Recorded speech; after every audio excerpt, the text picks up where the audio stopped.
Recording in progress.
All right, the meeting is over.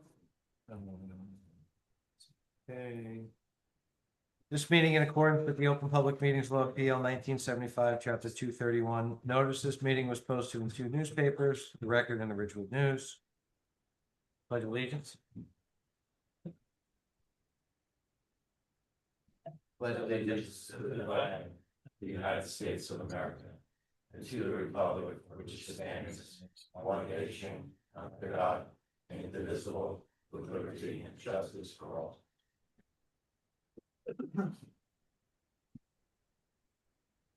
Councilwoman Marsh. Here. Thank you. Mr. Sheriff. Here. Mr. Friedberg. Here. Vice Chairman Dewan. Here. Mr. Barbara. Here. Mr. Mazur. Here. Chairman Beltrame. Here. Did I miss anyone? Oh, Coach Carlos, you have present. Thank you. Okay.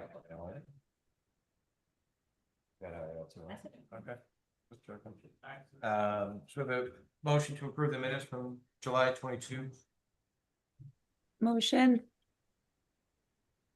Second. Still. All in favor? Aye. Aye. For the record, Mr. Panzo just arrived.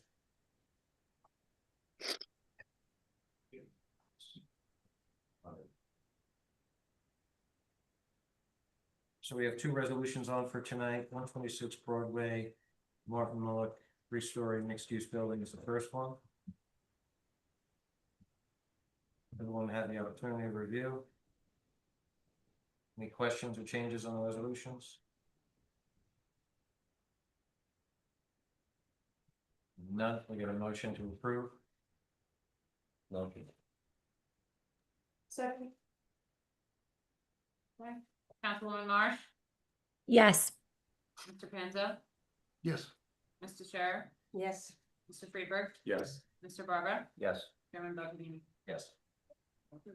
Second resolution tonight is for 55 Chestnut Ridge Road, Woodcliff Manor LLC. It was the new sign. Any issues or any questions on that resolution?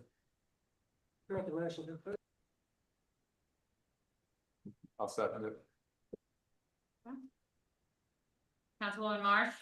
Yes. Mr. Panza. Yes. Mr. Sheriff. Yes. Mr. Friedberg. Yes. Mr. Barbara. Yes. Chairman Beltrame. Yes. Okay, it's approved. And the next resolution for our redevelopment planner. Recommend that we appoint Mr. Francis Reiner. I'll make a motion to appoint Fran Ryan. Ms. Wittridge Carluccio. Yes. Councilwoman Marsh. Yes. Mr. Panza. Yes. Mr. Sheriff. Yes. Mr. Friedberg. Yes. Vice Chairman Dewan. Yes. Mr. Barbara. Yes. Mr. Mazur. Yes. And Chairman Beltrame. Yes. Approved. Congratulations, Mr. Friend. Question. Yeah. This was dealing with first, so I spoke to you. Okay, it's okay to do it. Okay.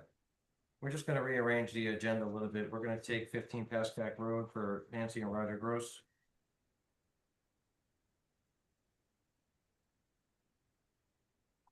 Good evening, Mr. Chairman, members of the board and board staff. My name is Steve Sinisi and I represent the applicant in this matter. First, it's absolutely incredible that on the week before Labor Day, you have a full complement of volunteers. That's a testament to your dedication.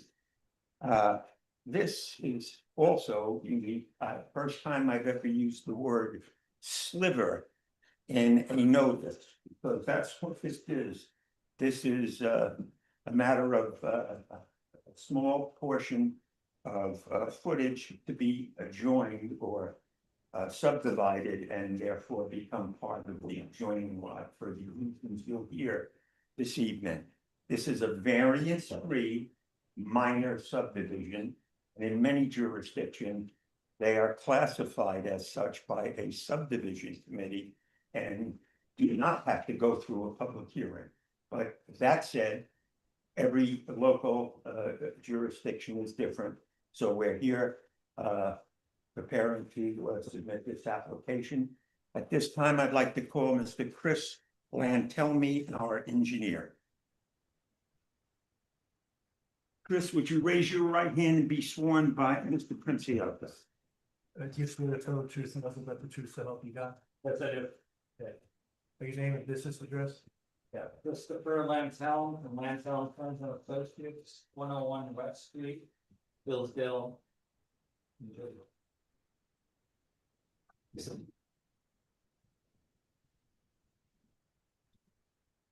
This is just some basic qualification. I will do that. Okay. Chris, would you state your profession? I'm an engineer, civil engineer in Lancaster, How long have you practiced your professions? about 40 years in New Jersey. And what is your educational background? Have undergraduate and graduate degrees in engineering and an undergraduate degree in Lancaster. Where are you licensed to practice engineering? Engineering, New Jersey, Connecticut, Pennsylvania, New Jersey, and New York. How long have you been licensed in New Jersey? About 30 years. Is your license in good standing as you appear here this evening? It is. Do you have a license number? Yeah, 39580. Have you appeared before land use boards and agencies in the state of New Jersey to represent clients as their engineering consultant? I have. And how long have you been associated with the firm you indicated you're affiliated with? About 29 years. Would it be fair to say that you have prepared similar, that you have prepared minor subdivision plans in various jurisdictions in the state of New Jersey? Okay. Have you ever appeared? I'd like to make a before- motion to. Accept his qualification. Thank you. Thank you. Indicate to the board what the scope of, Before you begin with the testimony, we have some members participating via Zoom and as well as our planner. Do you have any objections to that, Mr. Solis? I do not. Thank you. Indicate to the board what the scope of your engagement is with respect to this project. It was to put a subdivision map together, including some surveying, and to the basic task was to transfer approximately 970 square feet of property from lot 8.01 to lot 8. And is that what I referred to as the sliver when I made my opening remark? Yes. Okay. yes, Have you physically inspected the property to undertake and perform your engagement? I have. Okay. You submitted an initial plan that was ultimately superseded or revised. Is that correct? That's correct. And that revision was based on comments that had been received from the board engineer. That's right. Now, that revision date, just so everybody is looking at the right one, the map is dated April 22nd. There should be a revision date of June 12th. And you prepared correspondence at our request summarizing the plan revision, did you not? I did. And that was dated July 15, 2025. Is that correct? That's right. Okay. Now, I'm going to ask that that be marked both, not only the revised plan with the dates indicated by Mr. Lantelmi, but also collectively with the correspondence that outlines his changes. A1, thank you. Would you please indicate what is depicted on the revised plan and then tell us what revisions were made to it? So the plan is basically a survey of both properties, lot 8.01 and lot 8. It also shows and highlighted in red the piece of property that we want to transfer from lot 8.01 to lot 8. There's also an access easement that goes from Pascack Road up to the new property line. It basically goes, it's shown in green, but it basically goes up the driveway of The existing driveway. the existing driveway. And the changes that were made, we made the access easement, we gave it its own map to make it a little clearer. What's actually being asked for the easement, that easement is between lot 8 and lot 8.01, benefiting lot 8.01. The sliver that is being transferred, that really didn't change, there were some tie distances that were changed, we updated the P map slightly. And those were all in accordance with the recommendations Right. of the board engineer. Is that Yes. correct? Okay. Would you tell us what this sliver is for? What's the purpose of this subdivision?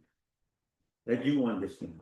Well, the subdivision has two components, one is the transfer of property, the other one is the easement, and that's what is given to lot 8. The piece of property is given to 8, and in exchange is the easement for the grosses in lot 8.01 to access the back of their property through this person's driveway. It really just gives better access for maintenance. There's a tennis court, it's not really shown on here, this property is quite, goes into Hillsdale. On the Hillsdale side, there's a tennis court, there's also another court actually. And he wanted to have better access to that for repairs and you know, that's about it. He technically could get to it from his property, but it's, you'd actually have to put a road in. Right now there's a small path, but you couldn't really get equipment back there. This is the best way to get equipment. So they got together and they decided on that. This gentleman wanted to widen his property a little bit in the back to square it off or give a little more property in that upper left-hand corner. And lot 8.01 has got an easement to go up his driveway, basically. Have you, along with our mutual client, reviewed the various review correspondence issued by various departments of the community as well as the engineer? Yes. And would it be fair and accurate to say that virtually all of them, with one exception, had no comments? Besides the engineer and Right. Was it DPW? There was a question. There was a question. By DPW, as long as access is not lost, I think was the word. Right, that was it. That was comment. So the reaction, in your professional opinion, is that it was a positive reaction to the subdivision. Yes, yes. Okay, now, starting with the board engineer's review correspondence, can you confirm what I said in my opening, that there are no variances, exception for waivers being sought? No. Okay. That's good. Now, with respect to item 2.3 in the board engineer's review correspondence, can you confirm that there are no existing title restrictions or covenants that would affect the use of this subdivision of the property? No, that there aren't. And with respect to item 2.6, what is the reason, and I think you said it, but let's be clear, the reason for the proposed access agreement to lot 8? It's really an access so we can have better maintenance to some of the features on lot 8, actually lot 9, which is actually in Hillsdale, it's not shown here. Now, That's what it is. and that would include maintenance of tennis courts, Yeah. correct? Tennis courts, the racquetball, another court. I don't know. Thank you. With respect to item 2.7, what is the extent of the existing sanitary sewer line? So the sewer line connects from Pascack Road and it goes northwest through lot 8 and actually through lot 8.01. I'm not really sure if it goes beyond that, but it's it just goes through both properties. And it just happens to be, maybe this was drawn up after the driveway was there, this happens to be that on lot 8, it goes up the driveway and then, Right. then it continues. Now, with respect to 2.10, is the applicant aware that the iron fence, frame shed and landscape berm encroach into the right of way? along the frontage of 8.01? Yes, What is the applicant's intention with respect to this condition? it's not part of this application, so. Right. Correct. This is a pre-existing condition, is that correct? That's it. Right. With respect to item 2.11, is the owner of Lot 8 aware that the stone wall along the frontage encroaches into the right of way by about 12 feet? Yes. And that too is an existing condition, is it not? Existing condition is not, we're not making that part of this application to correct it. In item 2.12, will the existing chain link fence that runs near the new proposed subdivision line be relocated to match the proposed new property line, or will it remain in its current application, location? No, that's gonna be, the location will be, adjusted to match the property, the new property line, if it's set.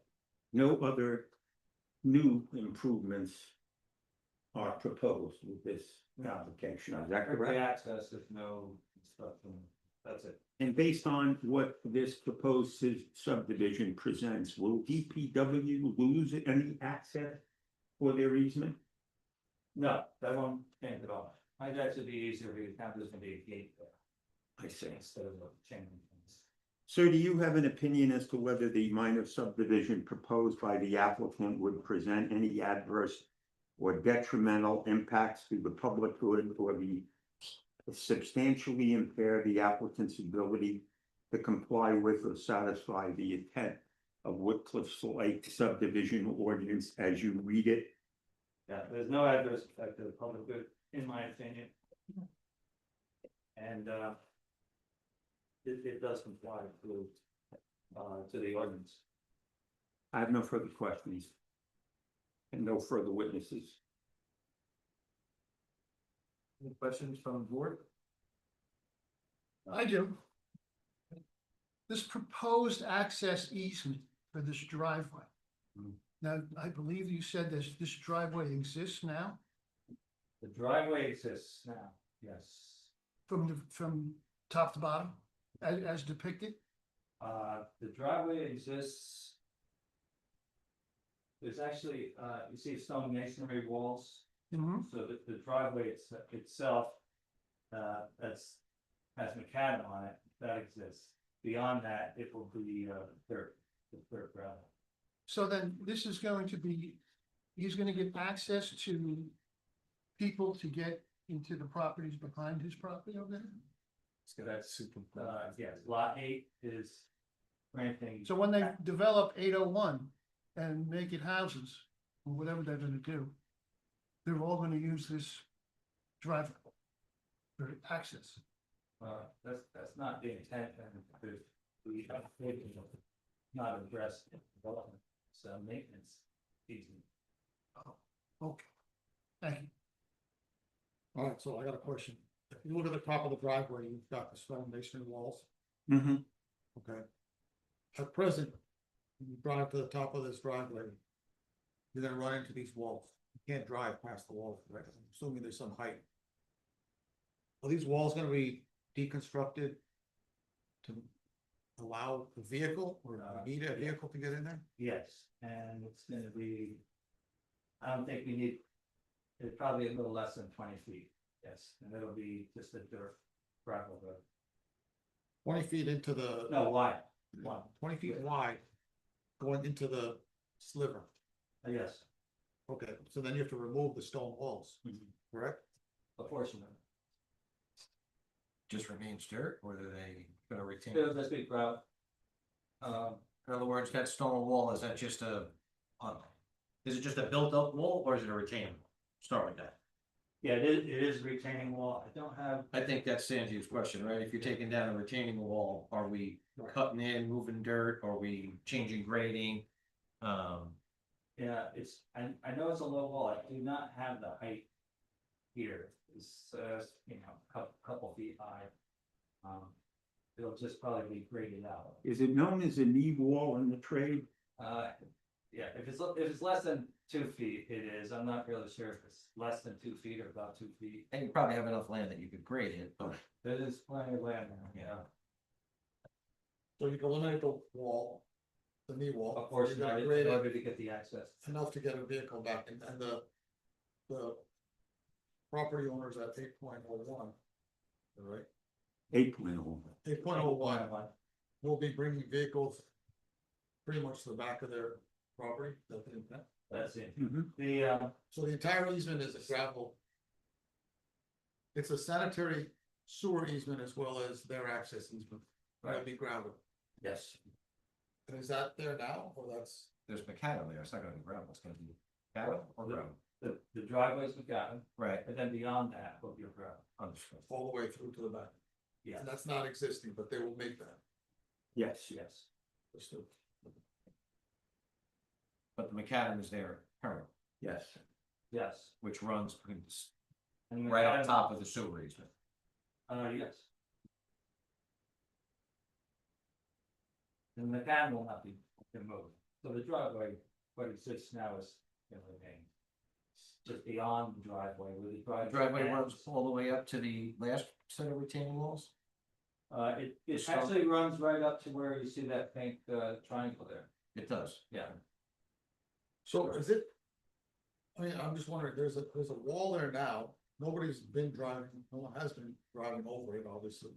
No, It will be after this project or this right, sliver, right? yeah, right now they're driving around it, it doesn't cover the entire easement width, that's why. Probably gonna have to take down about maybe 10 feet of that wall, because some of it. Well, they do have, where I was gonna get at is, they're not accessing it from the west of this. Yeah, they're currently accessing it, Everything From- from Pascack Road. not now, that's what they're looking for. Yeah. Well- Drive, you said? I think that's what he said, they were. That's the only. That's for the tenant, that's for the residents, but for the. For whoever gonna access the sewer easement, do they access it from the other side, let's say from the west side? Beyond this page, let's say on the top part of the page, is there any access? You're talking about for the sewer easement. Yeah. Sewer easement? Right. Yeah, You see, there's a gravel road across the top of the property where it comes in from Hillsdale. there Is that is, where they're accessing from? I don't know if anybody's accessing it, Anthony and Sewer Anthony. Yeah. I don't know what it is. There are other ways to get to that sewer easement, I just happen to be familiar with the property behind this, and you can get to that sewer easement by cutting through us. It's actually another lot, it's lot 16, I can't remember the name of the street behind it, but it's a Whitcliffe street. It's also owned by the same people that own 8.01. So if the sewer wanted to get there, they would probably be at the gravel road at the very top of the map. Standing is the question because they wouldn't want to ruin the macadam driveway, bring equipment for fixing the sewer, or I'm just wondering how. If this is gonna benefit not just the 8.01 residents, but also DPW. For the easement. For the easement. Which I think it would benefit. It probably would. I was just curious why, if there's an easement access, Pascack, well, why is there a wall? They go around it, I understand, but. Right now they do, yeah.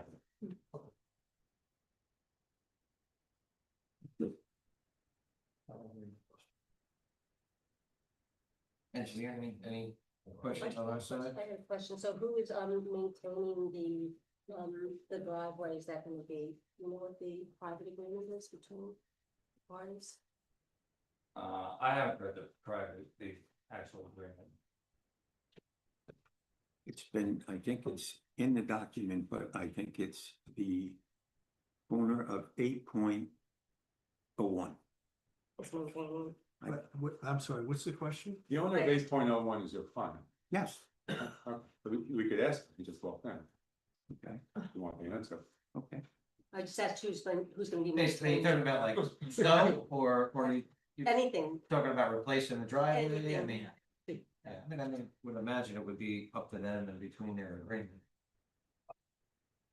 Oh, I didn't know he walked in. Thank you. You're welcome. Okay, we'll get to him in a minute and swear him unless we swear him right now to answer that question. Why don't we finish with this No, that's witness? Okay. Okay. Any other questions of this witness from board members? Anthony? You mentioned you were putting in a new gate at the end of it. There's gonna be a gate there, yes. Yeah, that would help DPW as well to get to the back. Right. And there's a gate up there now, it's just gonna have to be adjusted to fit the property a little better. And I guess that would be shown on a final version plan, the gate and the wall work and. Oh, yeah, we can do an as-built survey for that. Just to check with our other professional and our other board member. Ms. Marsh, you there? I don't want you to feel lonely out there. You have any questions for our witness? No, I can see on my phone a little bit. My plans aren't here, but I don't have questions for this one. And Mr. Chose? None for you? Good. I have a question. I figured you would. Okay.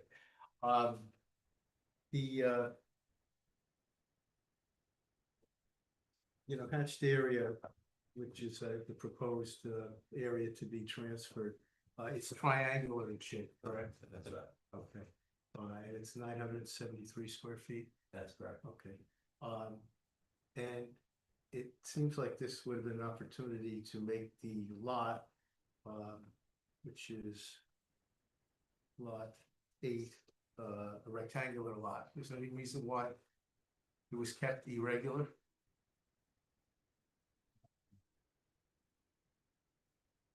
There's no technical reason, this is what they got together and they agreed on this is what people at 8 wanted, that's. To kind of round out his property in the back, I mean, that's what was agreed. Yeah, we're trying to make a perfect rectangle. Is there an agreement between the property owners? I think it's the Herons and the applicant. Is there an agreement, a written agreement for this swap of property interests? Yeah, the part of the application. But no, it isn't, but we have, my client did answer that question, yeah. Okay. Who's the owner of 8? Of 8.01, No, we know 8.01, but Mr. Gross. Heron, oh, Herring's the owner of 8. right, Okay, fine. they're not here tonight, right? I don't believe they are, I wouldn't recognize them. He's not. Okay, that's the answer. This is not opposing it. Well, that's a good thing. It is.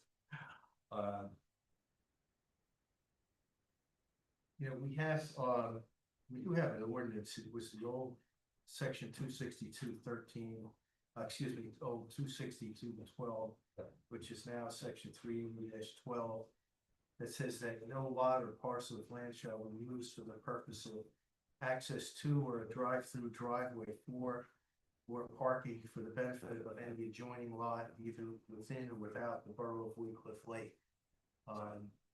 And I think one of the reasons, for that ordinance was to prevent, flag lots. But it doesn't limit it to that purpose, so that can be, in my opinion, a variance that's required. Because this is permitting access to another lot, from one lot to another lot. Did you consider that? No. Okay. Did And you? you didn't discuss that with me today or at any time before when we spoke about my representations that this was a variance-free application. I'm a little surprised that this particular ordinance you're raising right now. I don't necessarily agree with you, but I do want to put on the record that I did reach out to you on 2 occasions and we went over this application. I think I did and I put it in an email, okay? But that thing has a date, proceed with the application. Would you mind reading that again? No, I wouldn't. And you know what, let me get I looked at the old, this came up before And I was asked to look and see if it was in a prior ordinance, and it was first enacted in 1997, but it's now section 380-12. I believe I have that copy of that here.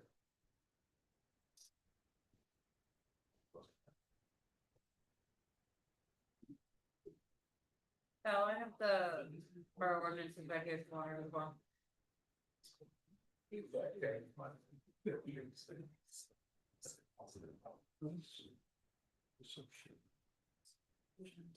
And while you're looking, my client has two answers for you that may resolve this with respect to the easement agreement that was requested as to whether it exists. So as soon as you're ready for him to put that on the record, we may deal with a portion of this.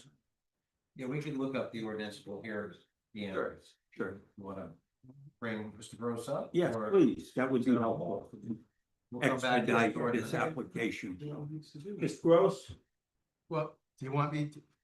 I If have you have it, 386. I think it's exactly the same. No lot or parcel of land shall be used for the purpose of access to or a drive-through driveway or parking for the benefit of any adjoining lot either within or without the borough of Woodcliff Lake. It's exactly the same since 1997. So it sounds like that.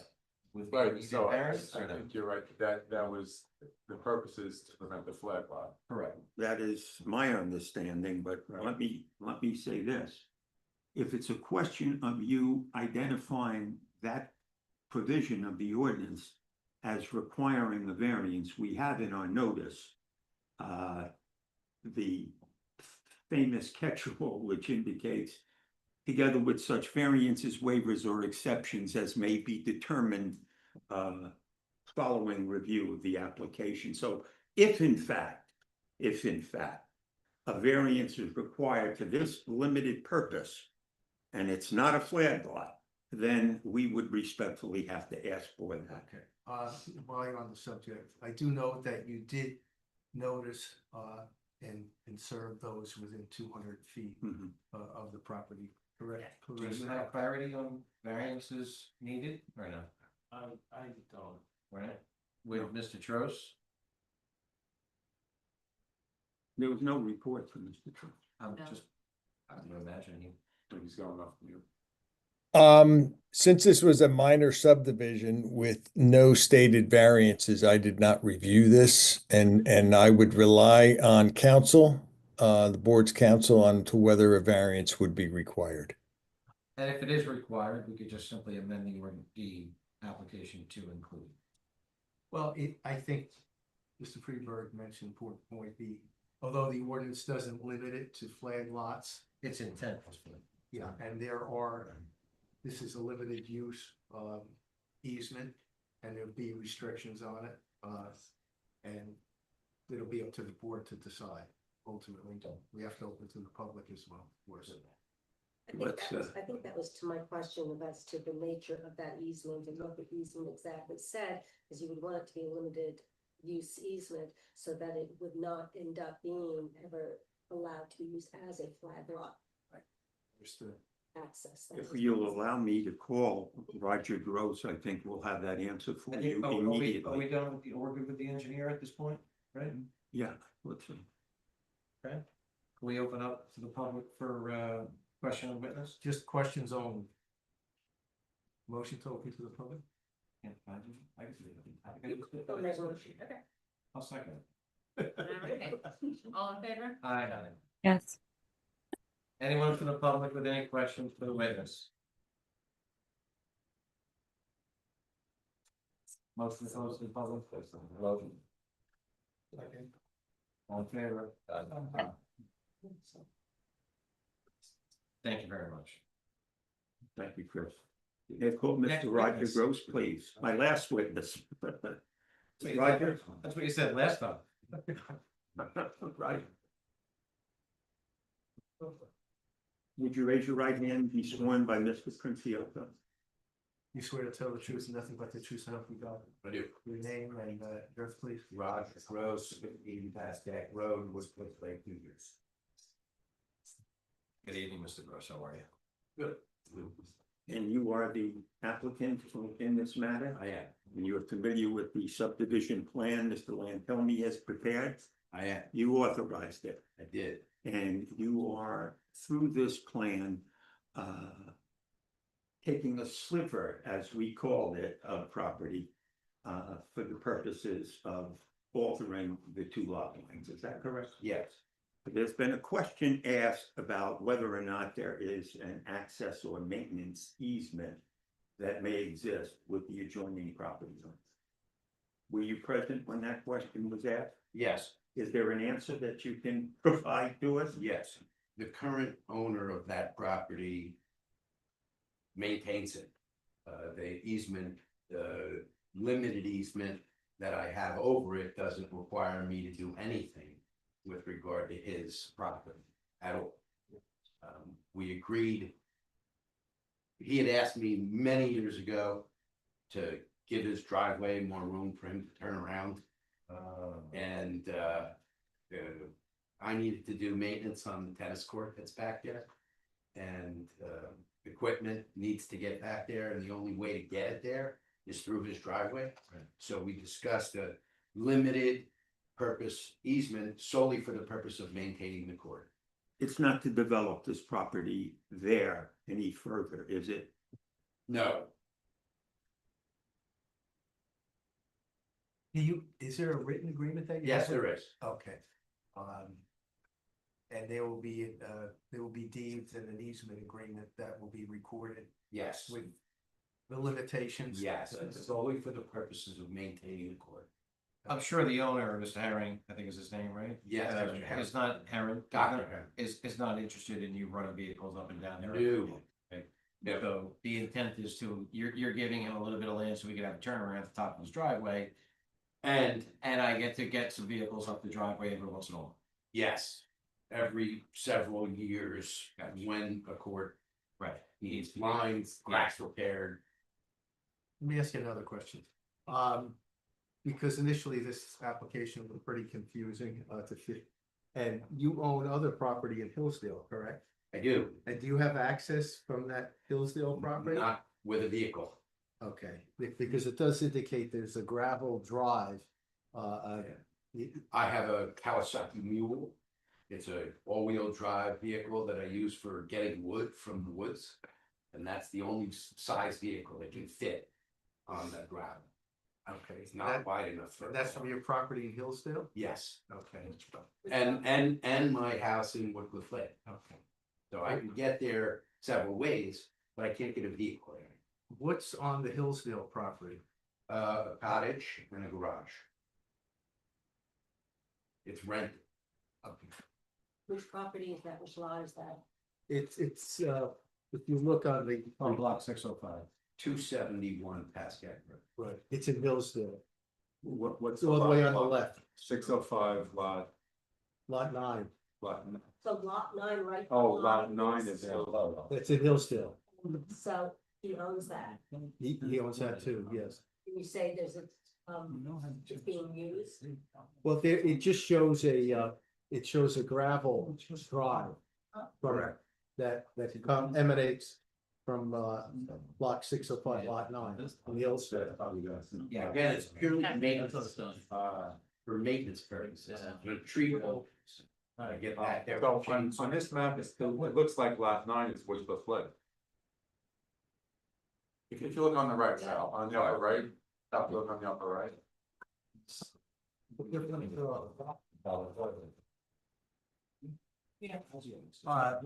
There's a lot out there, there's a lot out there. There's two lot. 205.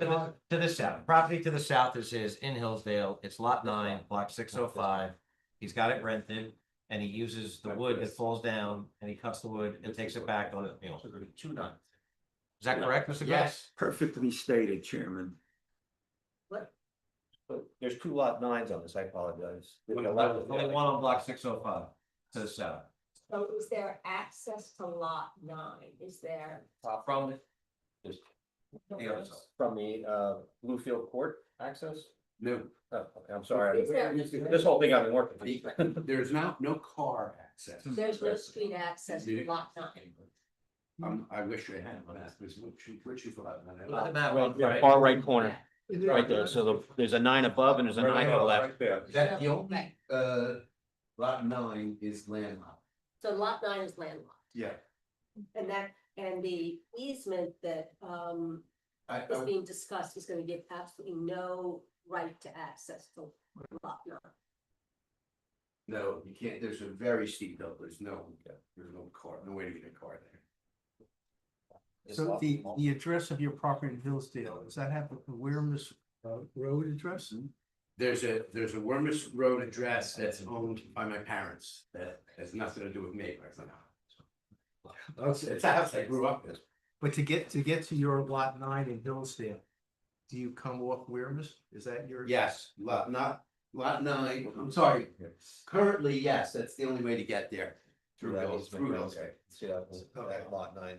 So that's a flag lot, lot 9, Lot 9 is a flag lot. And your The only driveway- way to get there is a little driveway, between 8 and 10. yes. Oh, okay, yeah. At 48. Yeah, It's existing flag lot, that's where you grew up? yes, it is. So wait, what's the other lot 9 that's not related?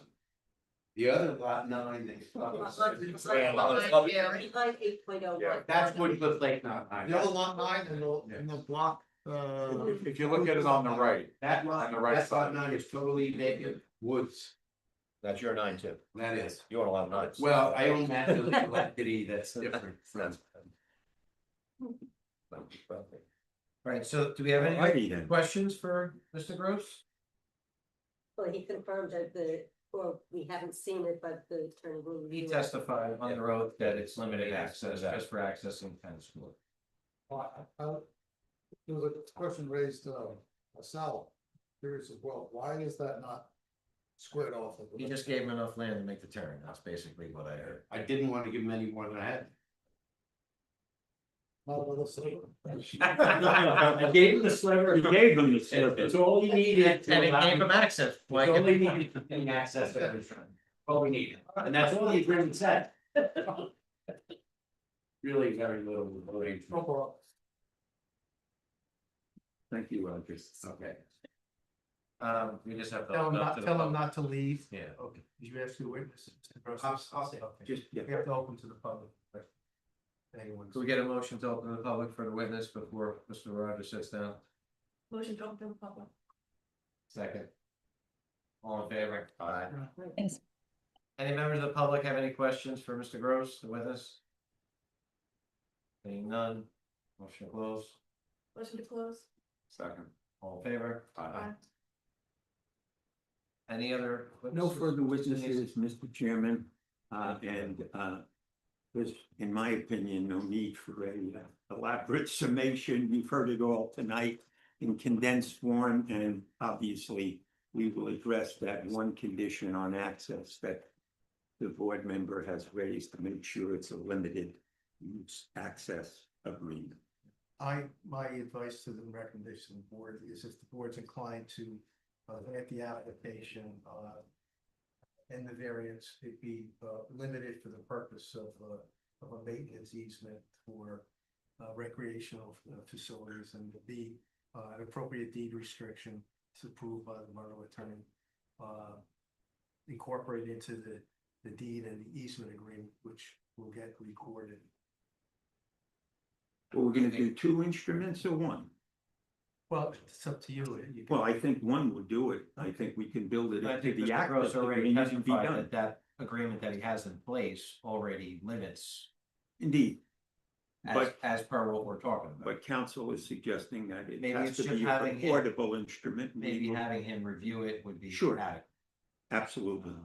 Do we have to open the public for general comment on the application before we go We vote? do, and yeah, it could be one agreement with reciprocal rights, one granting an easement, one granting, I call it the triangular piece of property, sorry, Sliver. City seat.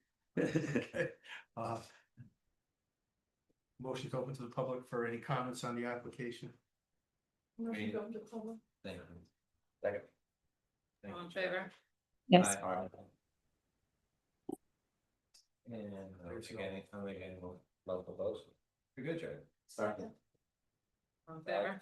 We'll participate in it. Yeah. Do we have any recommendations to grant this application? I'd like to make a comment that I think that the point that Sal raised regarding, the ordinance, was not intended for this purpose. And that the notice that Mr. Sinisi gave was adequate, to all the homeowners within 200 feet. That provided all other ordinances and et cetera. So I'm Do we have to make a note of a variance for that ordinance for the application, just to protect the applicant?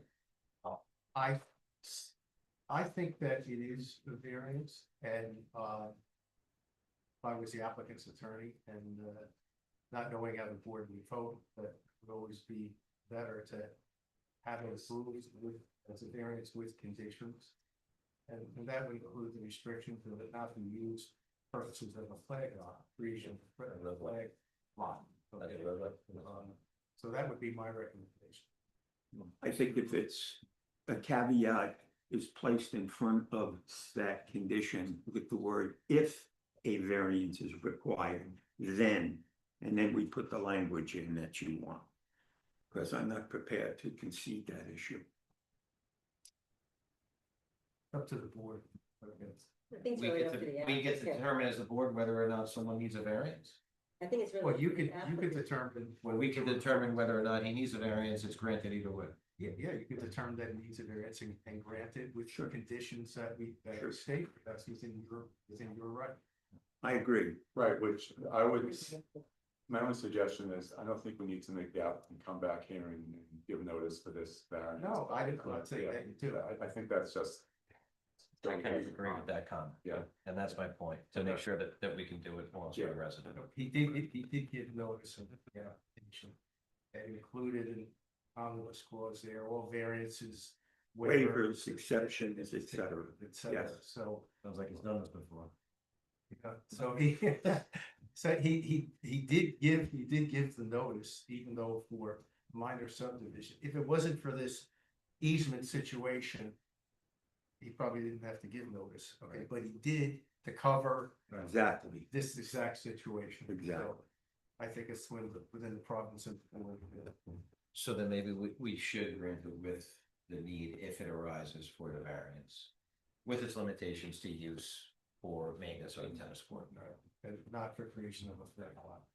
And without any right to access to lot 9, right? You want to make that clear. Which would be the creation of a flag lot. Right. well, Wasn't the lot 9 in Hillsdale? No, No. the lot 9 in Woodville Place. The second. Oh, line. okay, I get it, yes. Lot 9 in Hillsdale is a flag lot. How's that? Okay, yeah, no, I got you. Good point.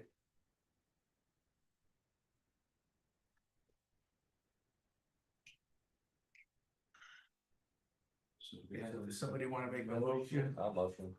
with the variance with conditions? Variance with condition.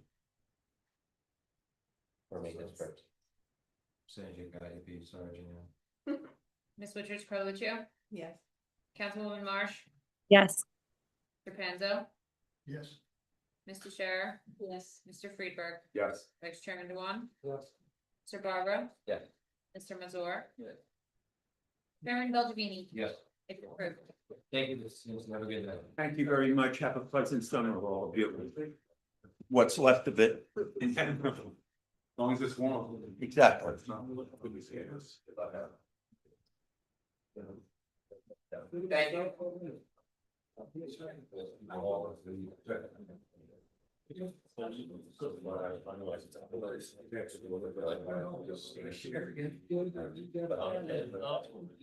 Thank you.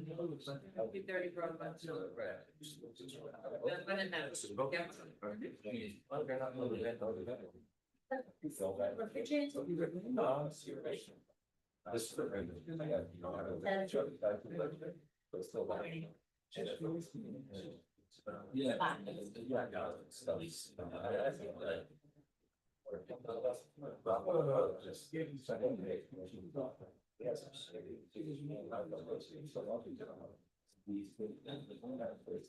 All right, our next applicant for this evening is 230 Broadway. This is the preliminary and final site plan approval for the two buildings and 4 units. Good evening, Mr. Chairman, members of the board. For the record, Bruce Whitaker from the firm of McDonald Whitaker representing the applicant. This is an application, as the chairman has stated, for preliminary and final site plan approval for a development at 230 Broadway. It is also a request for variance relief, which will be explained during the course of the hearing, as well as a request for the soil movement permit for the development itself. I'd like to give the board a brief overview of the application. We've submitted the application. We've noticed for the application. We've submitted our affidavit of service and proof of publication. I had provided copies to the council.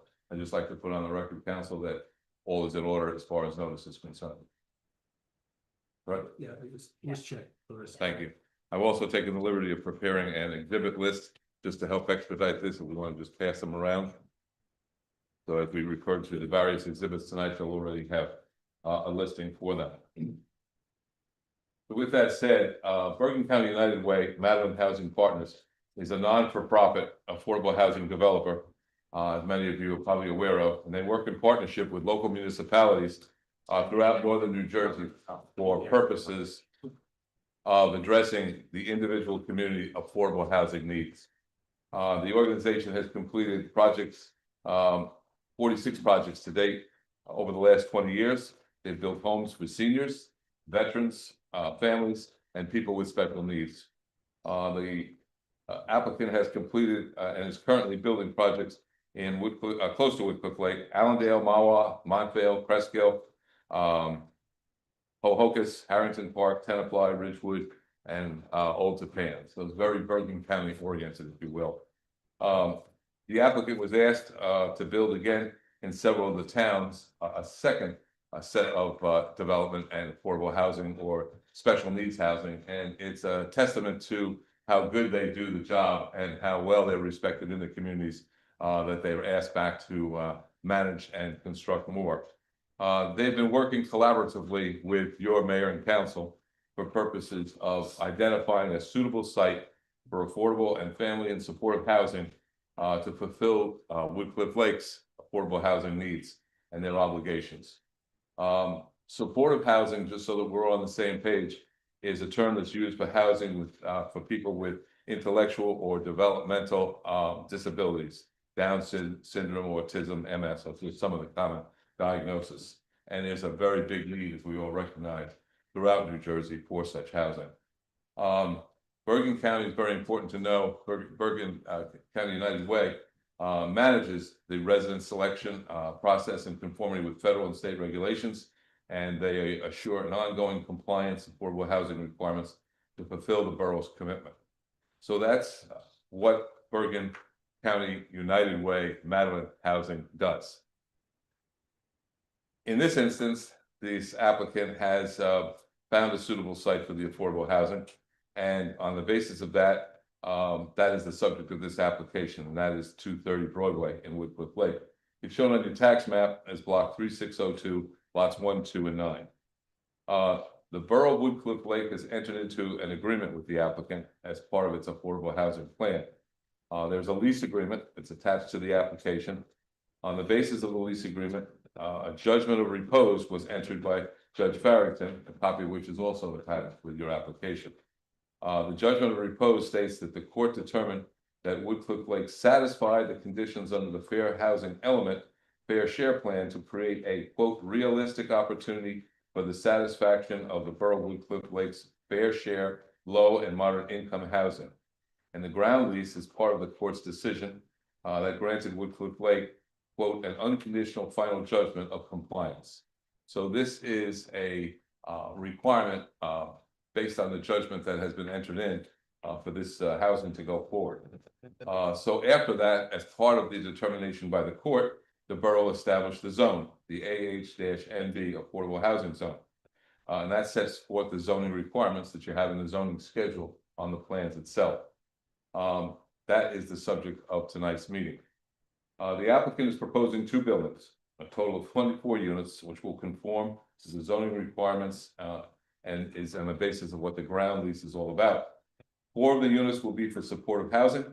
The housing units will be the 4 for very low income units, 6 low income units, and 10 moderate income units, all of which will be explained this evening. 49 parking spaces are required for this development. The applicant is constructing 49 spaces, and it will also include 8 EV spaces, and there's a credit for the EV spaces. So at the end of the day, we have 54 overall spaces, where only 49 is required. It is the applicant's position as far as the bulk requirements are concerned, which is set aside for the moment, the slope ordinance, but basically the major bulk requirements as set forth in your ordinance are all being met, and there's no variance relief for that. So that by I mean lot area, and the various setbacks that are set forth in your zoning code. The applicant is seeking a variance for the Broadway streetscape and some other very minor variances and waivers, all of which will be explained tonight. The applicant does seek a variance from the steep slope ordinance and the disturbance of steep slopes. And you'll hear testimony this evening from our engineer as it pertains to that variance relief. I think it falls within the parameters of a C1 and a C2 variance. There's an unusual condition on the property, which is the slopes themselves, but it's recognized that what the applicant is proposing as far as the construction is concerned, the walls that are being established, et cetera, that it will meet the requirements and they will not cause any adverse impact to the surrounding properties, will not cause any problems from an erosion standpoint. A C2 variance, I think, and the criteria there is also warranted in this instance because it's recognized what this applicant is doing is a beneficial use, substantial benefit that would far outweigh any of the detriments, because in essence, it's going to be in compliance with the court order. The constructed and proposed will meet all of your soil erosion control measurements. So the applicant is seeking, as I said, preliminary and final site plan approval. We've had the benefit of the planner's report. We've had the benefit of the engineer's report. We're stipulating that we can meet all of the conditions set forth in those reports, and we will comply with those reports as a condition of approval if you were to grant it. We've had the benefit of all of the department reports. And again, the applicant stipulates that they can conform to all of those requests made, with the understanding as it pertains to the fire department request, the applicant will be installing a sprinkler system that is required by the code. The plans that we're going to work from are the revised plans. We submitted a set of plans. We had responses from your planner, from your engineer, and we were able to revise those plans and get those submitted. Those are the ones that are on your exhibit list this evening. They have a final revision date of July 30th, 2025. That's an overview of the application. I have 2 witnesses this evening. First, our engineer to explain existing conditions and what is being proposed. And then I have our architect here for purposes of explaining the type of housing and the architectural aspects of the housing and how the housing basically conforms to the requirements that we have to have with the Department of Community Affairs in offering this type of supportive housing. So unless there's any questions of me, I would call my first witness. Just one question, the application, are we gonna work that, the 823, you went up to 822. Which I think coincides with the markings on those exhibits. I have the site plan application actually at A1, Okay, so that's where we started. right, so you're up to 822. I don't see the application yet, so. Well, A1 in the front, A1, site plan Oh, application application. with the judgment of repose and the ground Okay, lease. did mark that in, okay. Thank you, Ms. Ware. You may call on your first witness. Thank you. Mr. Vince?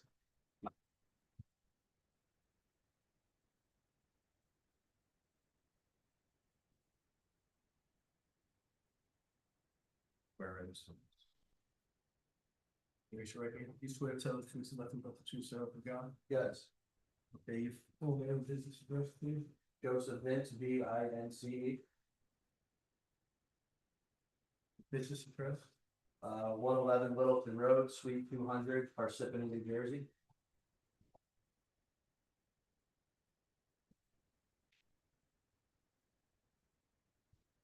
Ready again? Thank you. Mr. Vince, would you please provide for the board and members of the public your educational and professional background.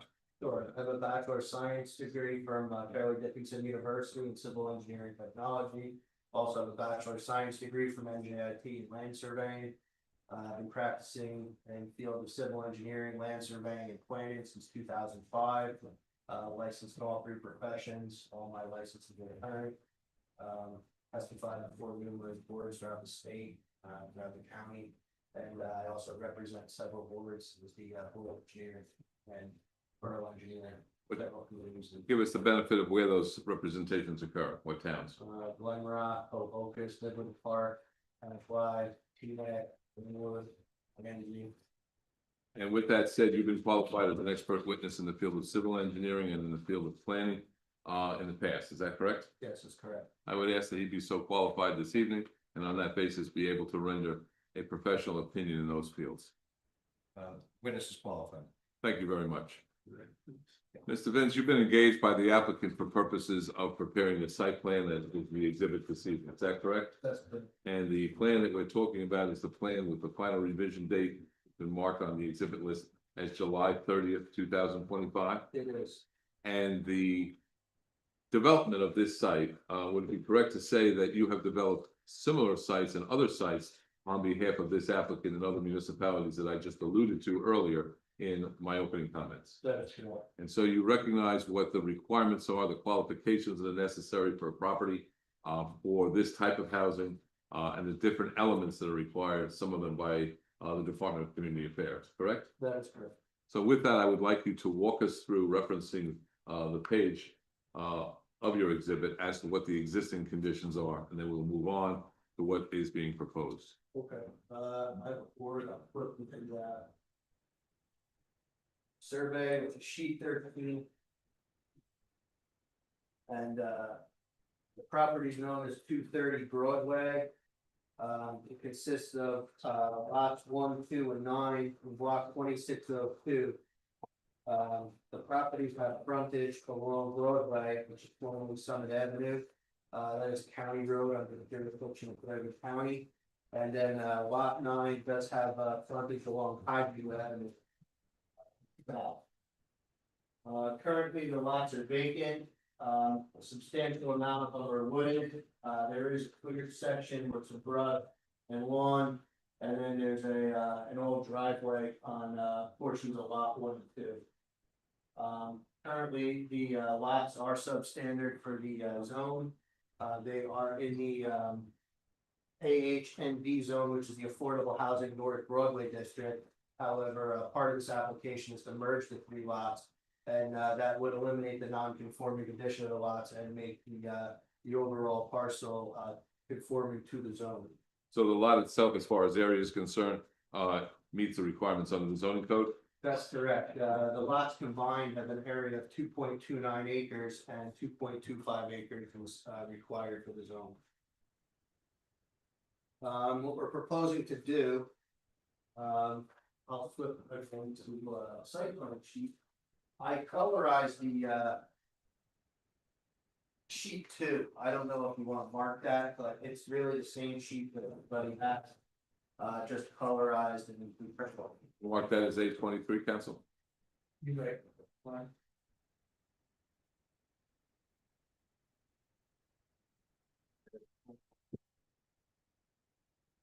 A23, John. What's being proposed is to merge the properties and then develop on the old lot 1 and 2 an affordable housing or supportive housing development consisting of 2 buildings.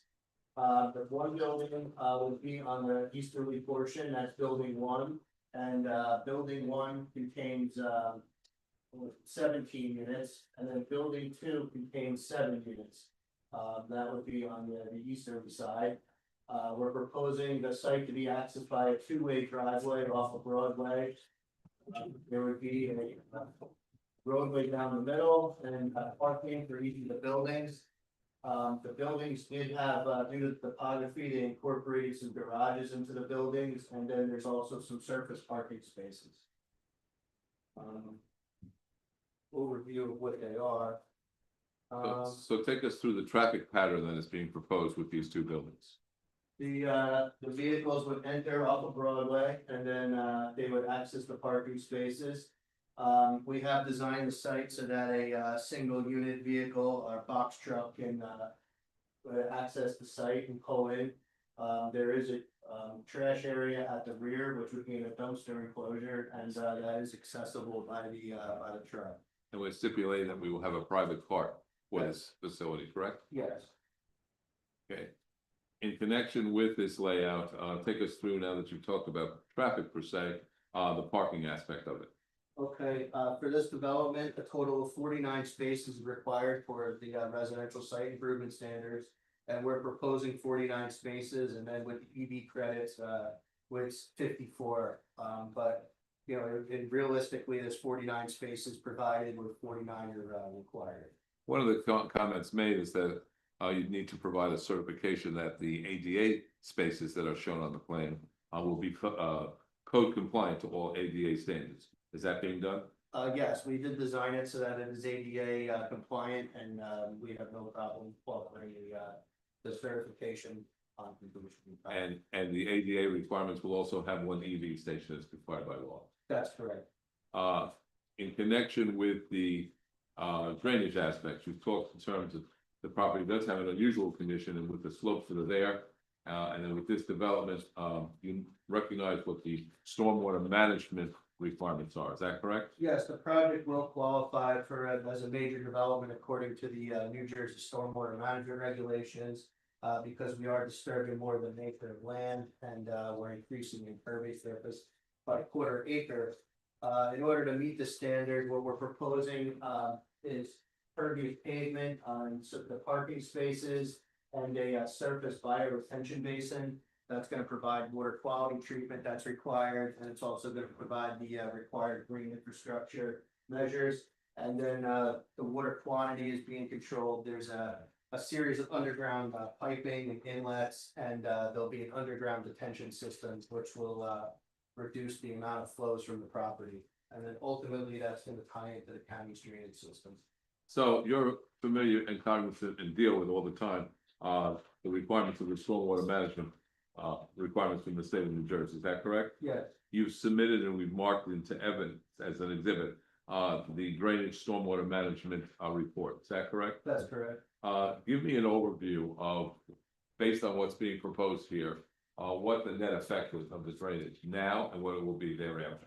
The requirement is to reduce the peak flow rates to 50% in 2-year storm, 75% in the 10-year storm, and 80% in the 100-year storm, and we met or exceeded the requirements. And that's all incorporated in the stormwater management manual? Yes. There's certain ongoing requirements for the stormwater management manual also going forward and maintaining. Is that correct? Yes, we have submitted the required maintenance manual, and that will be incorporated to the title documents of the property. And it will be maintained by the applicant or the operator of the site. And however the borough enforces that, certainly they would comply with that. So that's all incorporated in an exhibit that's dated June the 17th, 2000? Yes. 24?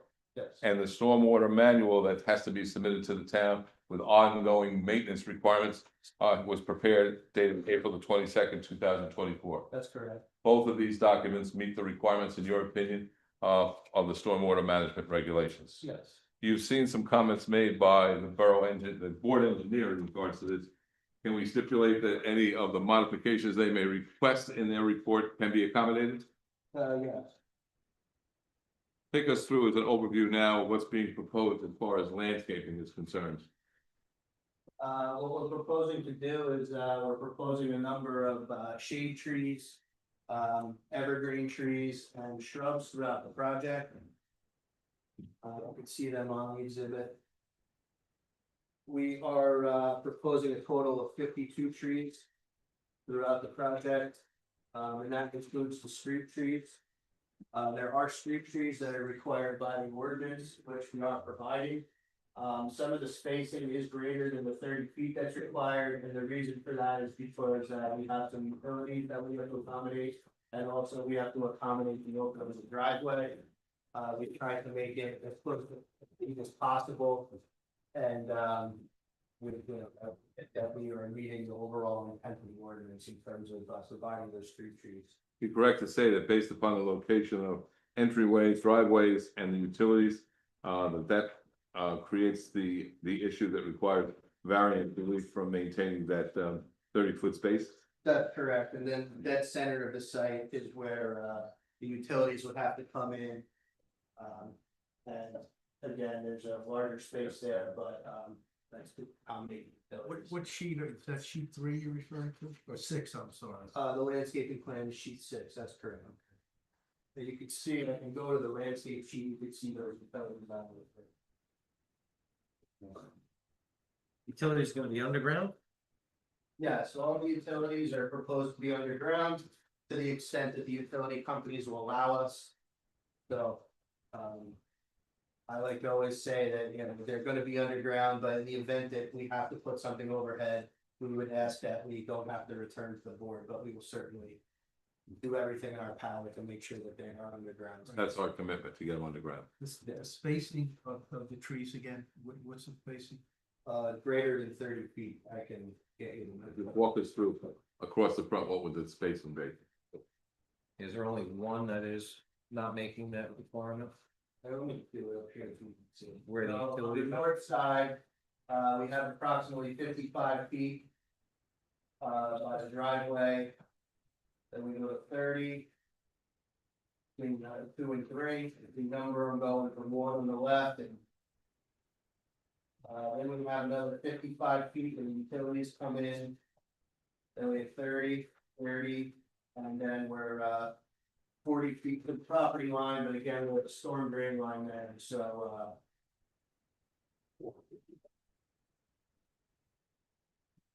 The rear of the property, that's not gonna be the. As is. that's correct. If I flip over to the soil erosion and sediment control plan, you can see we outlined the limited disturbance. Sheet 7, that's correct. And we're proposing to disturb about 50,000 square feet of the property. Which I believe I just did the math before, that is about 51% of the property. So 49% is gonna remain undisturbed. And there is a little bit of a clear area to the east of where the disturbance is that will allow us to naturally revegetate. And then you can see the woods line, and we're proposing to leave that all intact. Now, you talked about the slopes, you talked about the landscaping, and you talked with the necessity of placing certain walls on the property, is that correct? Yeah.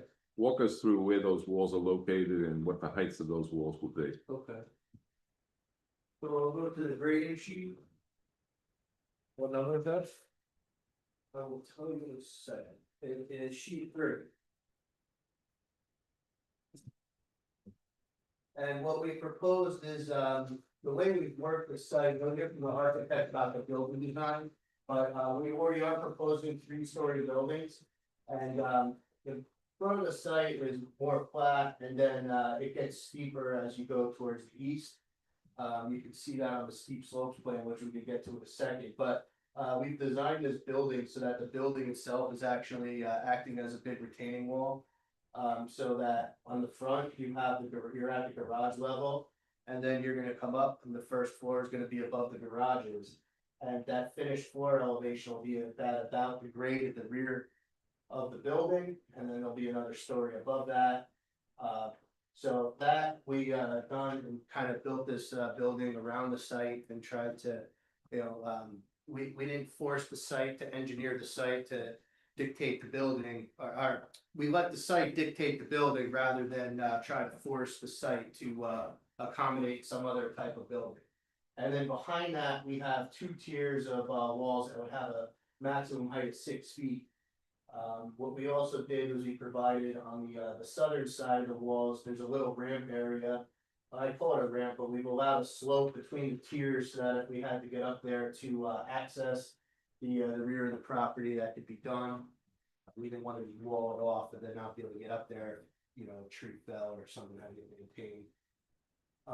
We've left enough area behind the building between the walls and the tiers, so that there is access fully around the building in the event that there had to be a firefighting or some sort of a access back there for emergency.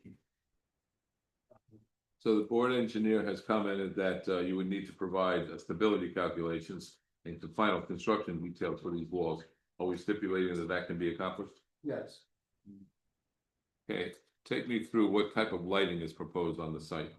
We have a combination of building mounted lights and pole mounted lights, like we should, go to sheet 5.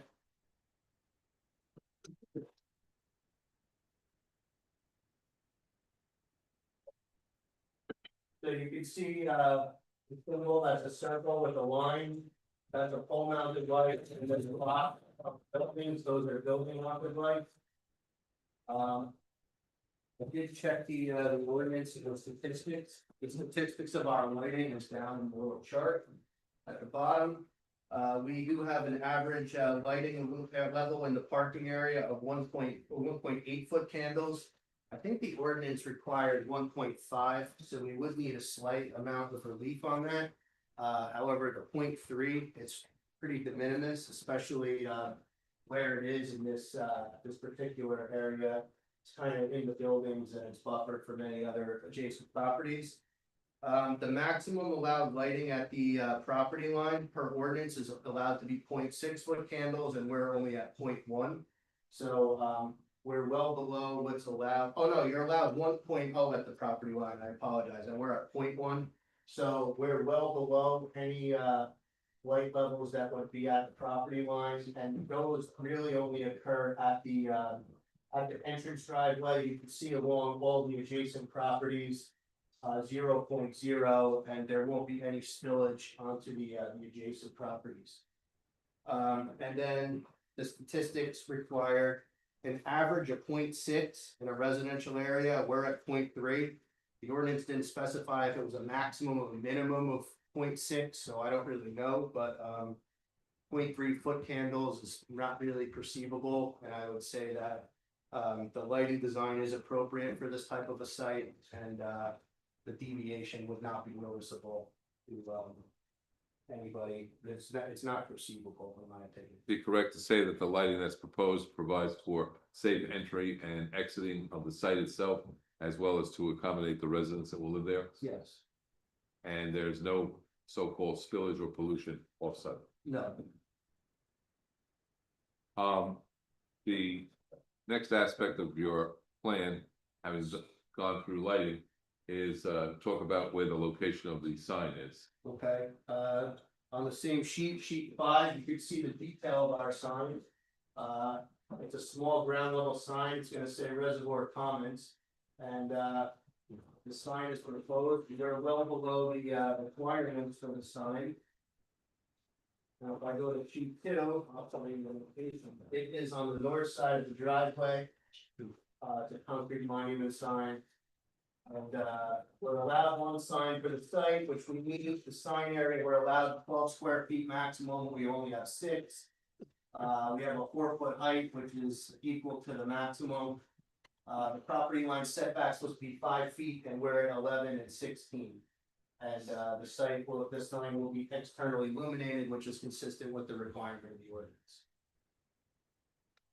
In connection with some of the other site aspects of this design, one of the things called out was the width of sidewalk. What are we proposing? We are proposing a 4-foot sidewalk along with frontage. And the reason for that, we did look along the other frontages in the area, and they appear that they're all 4 feet too. So we are just simply matching the existing sidewalk that's out there. And we'll be seeking a variance or waiver for that 1 foot. And what's the ordinance? 5. 5. Is that part of the Broadway corridor ordinance? Yes, I believe. Yes. Think so. There's a lot of development ongoing on Broadway, and I think they are conforming with the 5-foot wide sidewalks if possible. And you only have 1 property to the corner. Yeah, so we can accommodate that. So we can stipulate that we can go to the 5 feet? Yes. Well, we did propose 5 feet. I apologize. It was scaled. We are proposing a 5-foot sidewalk. I believe the county wants a 5-foot sidewalk too. And if there's also, between the sidewalk and the curb, there's paving stones, which is part of a Broadway ordinance, lots fronting on Broadway. That we did not propose because it's not, there's nobody else in this block that has that. Yeah, but again, the idea of the ordinance is to try to create Right up. the continuity at some point when these lots all start to get developed. Yes, so I chimed in. John, then? Yes, so that was comment 2.17 of our report, that's the new Broadway streetscape corridor ordinance. Every project that's been approved and I guess since that ordinance was adopted, is gonna be installing at 188 Broadway, they'll be the first ones to put it in, then the township has a streetscape project adjacent to it that's gonna match, so this falls in that same corridor, so. 126 Broadway, which was just approved. Just here. Same thing. As Boston says, we're gonna do it. Okay, It's, thank you. it's not a wide area, it's just pavers between curb and sidewalk. That's fine. Sidewalk. We're there. We're there, we're doing it. Originally, we showed no bicycle rack. Is there a place to put a bicycle rack on this site? Sure, if we had to find one, we could. So we'll Is that take part of that. the Broadway or It's part of the ordinance. Part of the ordinance. Yeah. in general? Does it have to be anything specific or just find a bike? Has to be for 6 spaces, as I recall.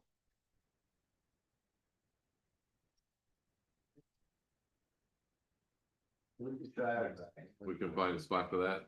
And there was a call out that there would not be, no exterior trash and recycling dumpsters, but we are proposing them now, correct? That we're doing, and that was because of some of the building design and just, to where the buildings have access and, that I think has to stay the way it is. There's really no room in these buildings, you hear from the architect, to accommodate a trash room or anything like that.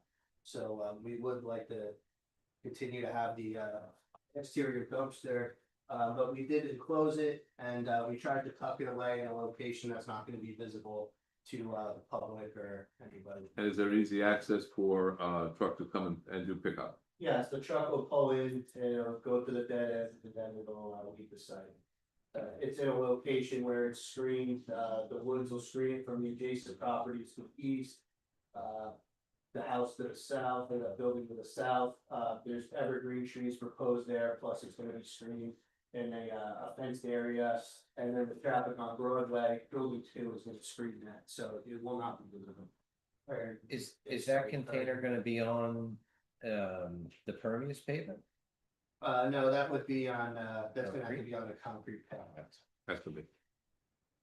So take me to the necessity for the disturbance into the slopes and the amount of cubic yards of soil that is proposed at this point to be moved. Okay, soil is the first, I'll do this as you break it here. We have a cut of 5312 cubic yards, a fill of about 679. So we would be exporting about 4,663 cubic yards.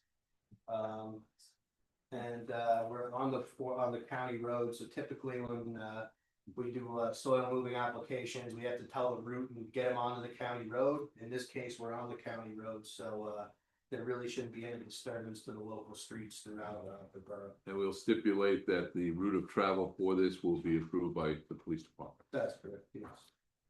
And as far as the steep slopes are concerned, the disturbance, Yes. we're seeking variance relief as it pertains to the slopes in categories 1, 2, and 3. Is that correct? Yes. Explain what is being proposed and what amount of infringement in those slopes are occurring and what the necessity for that is. Okay, so on Mr. sheet Vince, 12, there you go. What sheet is that? 12. 12, thank you. yeah. You can see the slope analysis plan. The front study for the westerly portion is it's flat, but it's outside the regulated slope categories.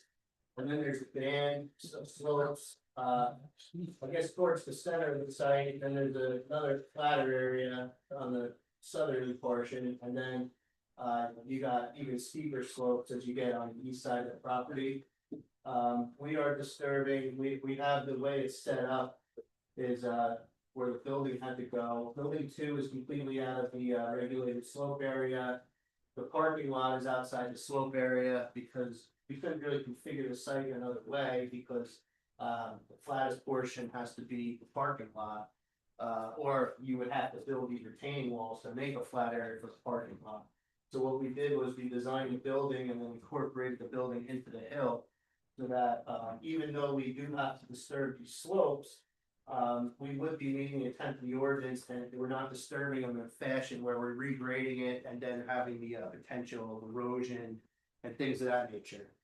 So you've had the opportunity to review the soil removal ordinance as well as the slope ordinance, is that correct? Yeah. Chapter 380, I think it is. Yes. Okay, and what is your opinion as far as meeting the requirements and the purposes of those ordinances? Right, so the purpose is really to eliminate erosion, siltation, surface water runoff, pollution. And we are meeting those conditions because, again, we're not disturbing the slope and then regrading it where we have to then try to establish vegetation on the steep slopes and things of that nature. We're putting our building there and the building is acting as a retaining wall. Because if you look further along in that section, there's protective measures that it talks about. This is erosion control ground cover. Proposed slopes between 2 to 1 and 3 to 1 should have special plans. Well, because of how we're developing this, we don't really have that condition because the building itself, we don't have to grade that steep and we don't have to provide that. And then it also talks about retaining walls being used to mitigate those the steep slopes. And again, we're providing these retaining walls at the rear. So there's really where the site is being disturbed in terms of the steep slopes, it's all gonna be stable when it's done. We're not creating any steep slopes and we're not really regrading them, we're kind of eliminating them for lack of better terms. So these slopes were existing slopes at the time this property was contemplated for this affordable housing in the 24 units, isn't that correct? That is correct. And on the basis of the ordinances that were promulgated by a person to the judgment of repose, the ordinances that came through to contemplate the 24 units here, the slopes were there when this property was designated by the governing body to accommodate these 24. That's right. And you created through engineering practice a way to accommodate the steep slopes and meet the requirements of the ordinance, is that correct? Yes, and I don't think the site's overdeveloped either, well, obviously because we're meeting the ordinance that was intended here, but. We're disturbing about 51% of the site. And the steep slopes, they only occupy, I think it was 40%, I think calculate that. So 43% of the lot, so more of the lot than not is not steep slopes, and we're kind of consistent with that. And then also, if you look at the just the other bulk standards here. We're allowed an impervious coverage of 35%, we're at 28.9. We're allowed 25% maximum building coverage, we're only at 12.7. So as far as the site, you know, it just really kind of where the slope is. You have that one band in the middle of the site that's kind of in the way, but overall, it's not like we're taking a steep slope, steep lot here and then trying to develop it to its full potential. We did scale the development back and tried to minimize it as much as we really could. So the disturbance into the steep slopes are required and needed in order to accommodate the proposed 24 units as contemplated in the ordinance and as contemplated as a requirement for the municipality's affordable housing requirement. Is that correct? That's correct.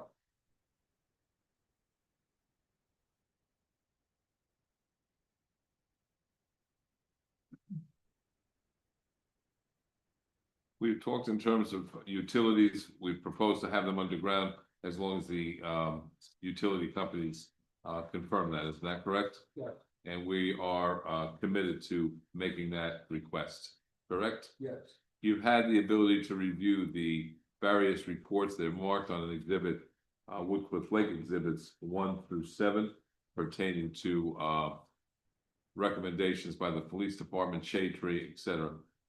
We can meet all of the requirements that pertains to site considerations. Isn't that correct?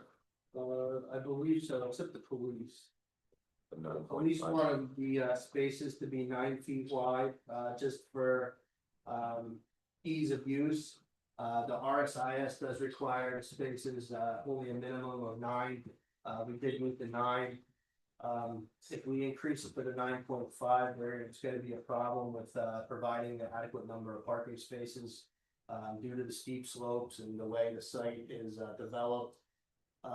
There's just simply not enough room to increase the width. But it's correct to say, and we recognize that what you're proposing here meets the residential site improvement standards. Yes, it does, and it's also just working with these Bergen County United Way folks, and knowing how their sites operate, that 9 feet is definitely gonna satisfy our needs without any issues.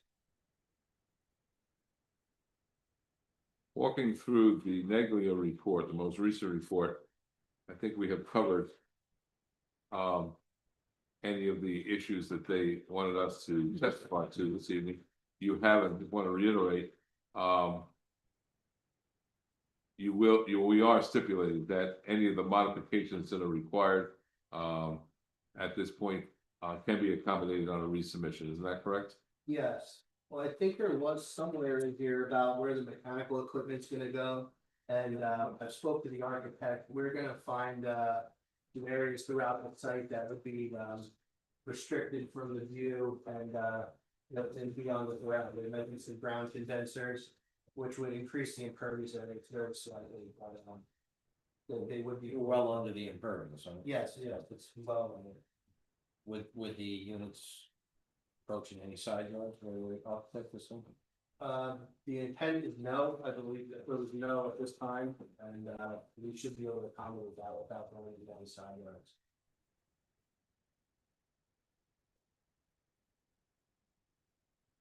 There are a couple of the recommendations made by your planner, which we'll stipulate too that we can meet, including if the board were to approve this, the recommendation for a developers agreement. And we will meet, obviously, all of the affordable housing requirements, including the deed restrictions that are required. This right now concludes our presentation on direct of our engineer. I would ask that the board members or members of the public have any questions, we can proceed at that point. I just had a question on the walls that run on the south side of the property. Do they run down to 0 and then grow again and retain the other way? Is that what they're doing? They will go to 0 up at the top of the hill.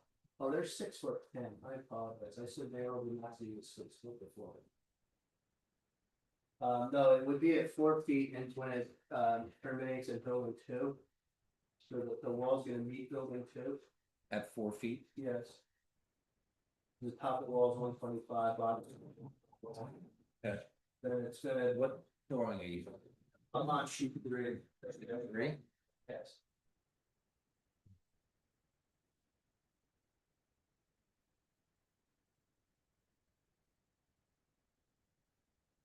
All terminated buildings too, again, we're using these buildings as retaining wall. Right. So the architect will talk about that more, but building 2 is different from building 1. I talked about how the garage is at the lowest level on building 1. We did the opposite on building 2, where the garage is up at the main floor level, and then there'll be a second story above that. Building 2 has a basement. The basement floor elevation is around 115.3, and the exterior grade is at 116. So it'll be about 3 feet below grade in the front. So it's not a walkout, but it's gonna be close. And then the building again is acting as a retaining wall along the southerly side of the building. And then you'll have this retaining wall at 4 foot high that terminates at the building. When you get to this first space on the I guess the westerlymost space on the south side, the wall is gonna be about 4 feet, 3 feet and change. And then it's gonna go along parking spaces. When you get to the easterly side of those parking spaces, you're going, the top of the walls at 135.7, the bottom of the walls at 128.9. So it's gonna be, that's where it's gonna be the highest, that's 6 foot 10 inches. And then What about that section that says begin wall, end wall? Where are you looking? right at like elevation 127-ish.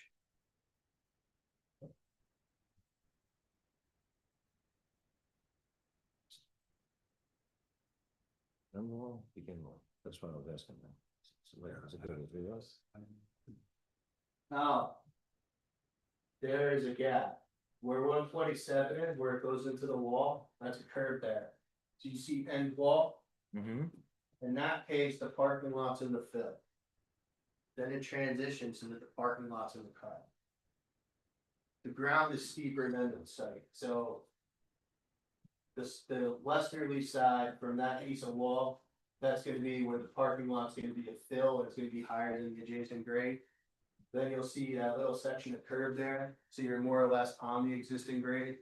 And then as you go further to the east. So that, right, so that wall is gonna go, it's gonna stop there and then start again and then start riding back up? That's right, but it switches. So Right. that then, at that point, the parking lot is the low side of the wall. Right, And that's what I thought. You're retaining the parking on the east, on the west side, Right. and on the east side, you're retaining the other way. Definitely. And at its highest on the south side was the 130. What did you say, one top of wall was 135, bottom of the wall was 128? Yeah, 136 and 129, yeah, it's a little less than 6 or 7 feet. And that's 6 feet off the property line?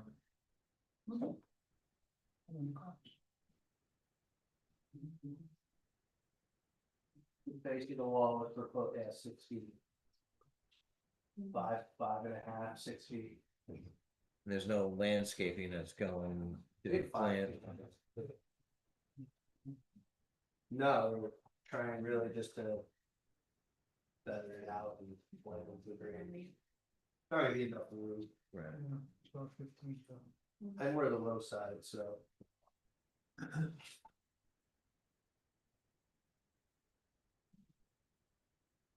An existing landscaping plan somewhere? Like this, what's on that south side of the property? A survey should show the trees and shows a wood line to perfect. That's 13, the last page.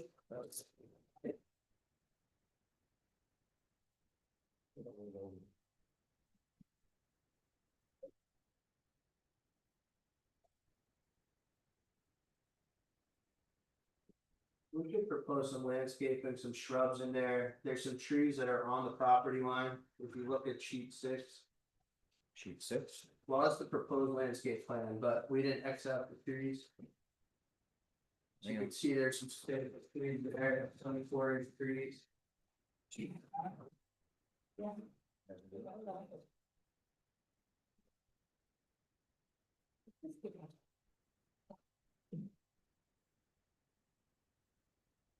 So we're proposing some evergreens on the south side of the wall. Right. So on the westerly side where the wall is, where the fill section. We're proposing some landscaping there to hide the wall. I think the question was what's existing. There's a couple, a few, looks like there's 4. There's 4 trees along the property line there, and it's just some, You are gonna have some buffer where the walls are, just to soften the walls. that's the intent. Yep. Yeah. Is there any wall protection on the higher parts? Like over the 6-foot part? Couldn't see it was small there, I didn't know if it was a fencing. Of course, anywhere that's higher than 4 foot, don't we need to have fall protection back then? Here. No, it wasn't required in that location. Fall protection is required when there's a walking surface within 3 feet of the wall. Yeah, so, where we're the lower side, certainly there wouldn't be. And then, where we're the higher side, it's not shown, but we probably should put a guide rail in there, a piece of timber guide rail or something. So I think that, related to your question, on the south side, where there's a driveway that levels out, right? So you've got a retaining wall going up and where the driveway is above the retaining wall below it. Fort Hills West. Right, so on the, hold that. Can you say that again? In here. So on the south, along the south side of that parking. Parking left, right? Right? You've got a circle, is that a dry well? What's that big circle on the last spot? AR, or what's it, AR? Here? Yeah. Or here? No, well. AR? Maple? What sheet are you on? 3 of 12? On 3?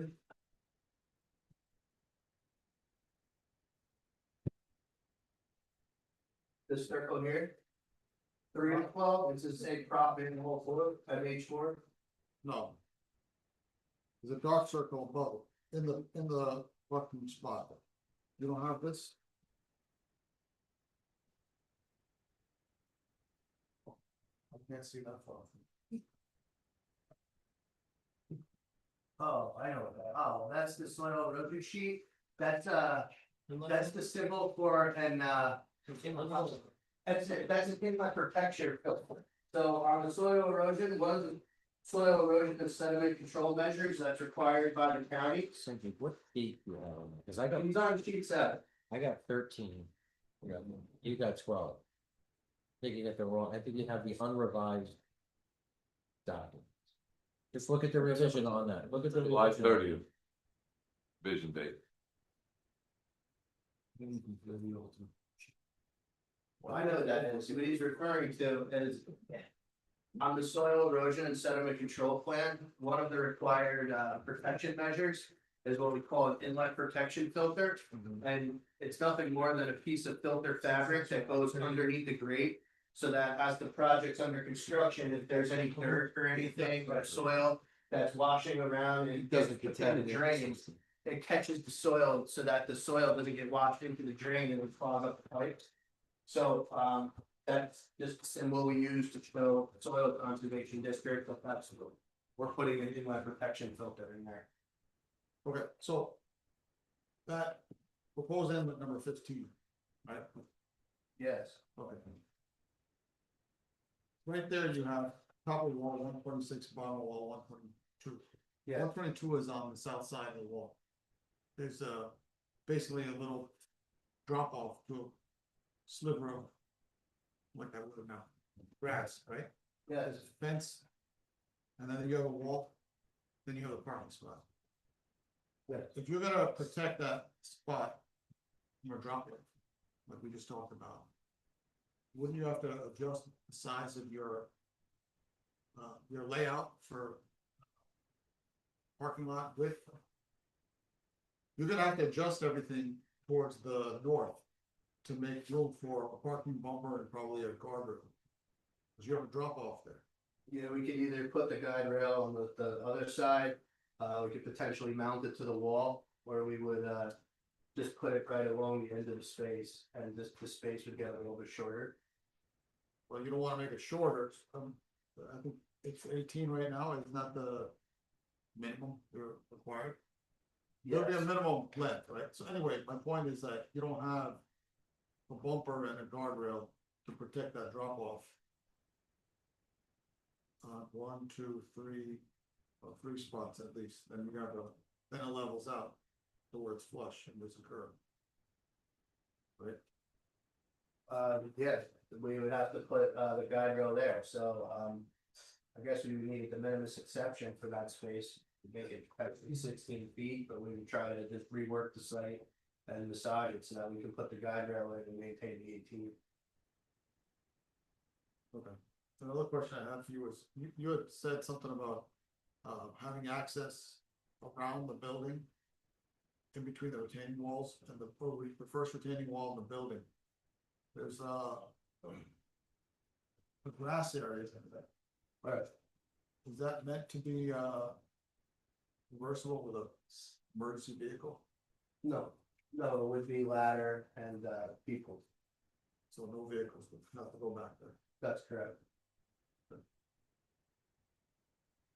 And another question was, when you mentioned the lighting, you said one of the numbers was above the requirement. Yeah. Minimum. Why is that? Just Why couldn't you make it, meet that requirement? because the fixtures, they come at standard brightnesses, and there's really specific locations that we can put them. But lighting itself isn't really an exact science, so it's very close to what the requirement is. But it's the way if I have a light, and I have different lights, and I kind of, the islands and the different locations on the site are kind of dictating where the light can go. And then if I have a light, well, two of them, they shine together, and then between them, they get brighter. It's just, and it's just an average. So it's to actually achieve that standard to a decimal of a foot candle is actually very, very difficult. Can you just repeat what that, differential was? And you couldn't read from. And I think where it was only at the street entrance. The parking area is supposed to have an average of 1.5, and we have an average of 1.8. Hold on, let me double check that. Is that a minimum average or less? See, that's the other thing too. We don't know.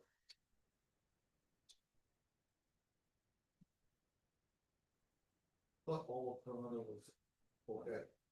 No perimeter, I thought. Parking lots an average of 1.5 foot candles throughout.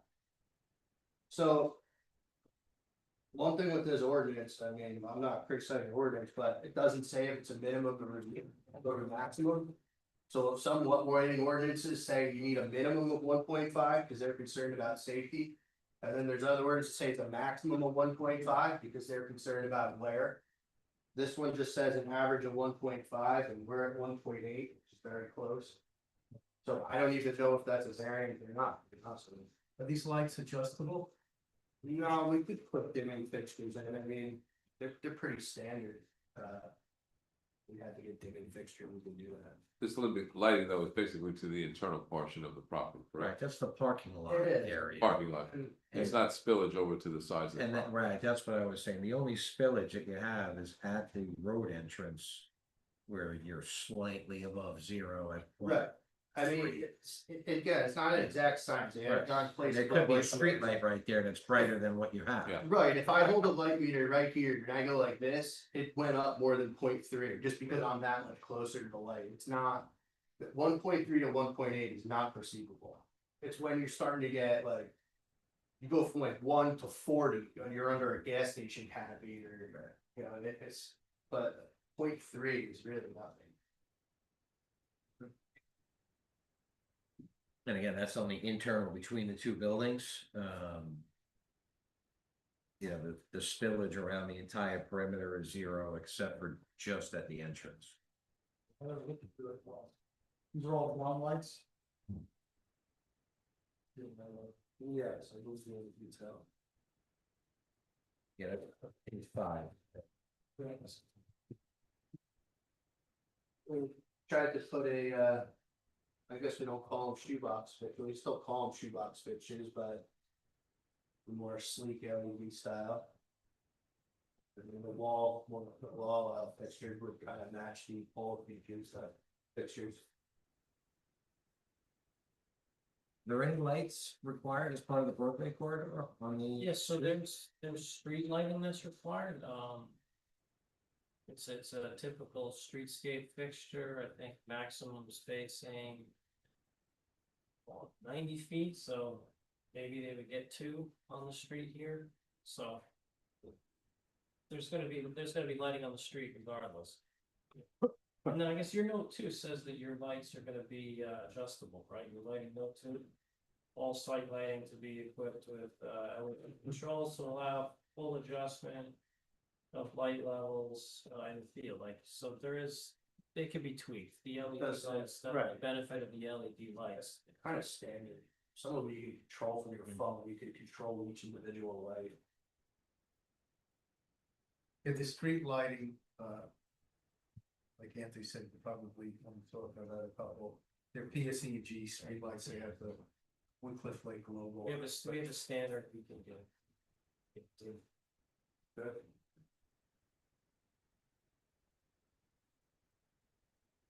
I guess that would mitigate the maximum on the property line, well, because you have the light in the right of way.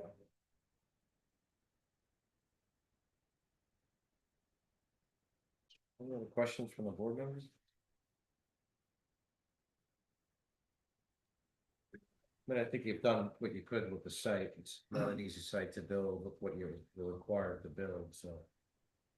Appreciate the efforts put in to try to accommodate it. Thank you. Try. Done with. Done with this I'm witness. assuming our engineer and our planner may have some comments, Questions? questions, Rod? Sure, so, yeah, we talked about the streetscape ordinance, retaining walls, those will be decorative block, I guess.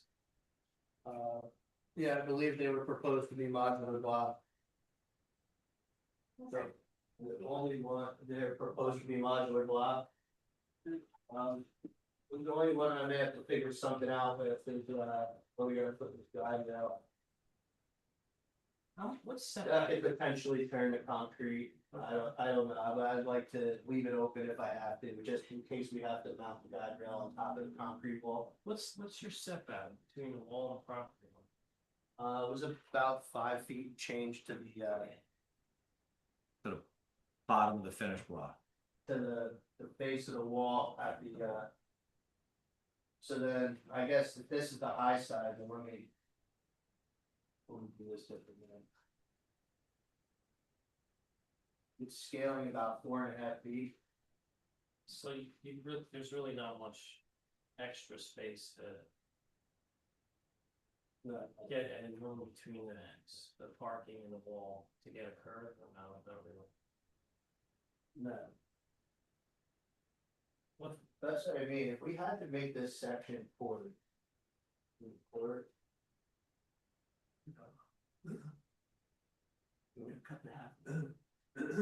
Cut down on the width of the modular block. Right, but what I could do, if I could core the wall, then I could have it stick up 6 inches above the grade. So you might add 6 inches to the height of the wall, but I could leave the concrete block wall stick up 6 inches, so it acts like a curve. It'll be freestanding for 6 inches, and then if we have to mount something for guide rail or something on the top structurally, I can mount to the concrete. I can't mount to a modular block. no, you can't. Which side of the wall is that? That's on the, so the exterior side of the wall would then be just a concrete wall. Yeah, rather but than- we have the planting in front of it, yeah. Gotcha. But I guess we would like just an option to open, and if we had to make that a concrete wall. We're gonna try to do that.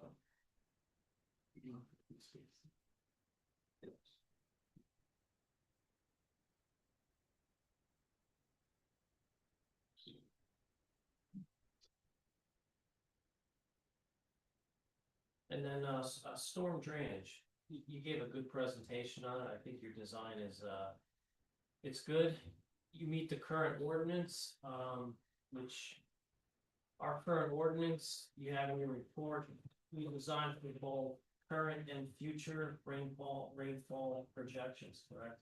Yeah. So basically, yeah, this design is, complies with our latest and greatest, and it accommodates not only the current rainfall conditions, but also the future projected rainfall conditions, so.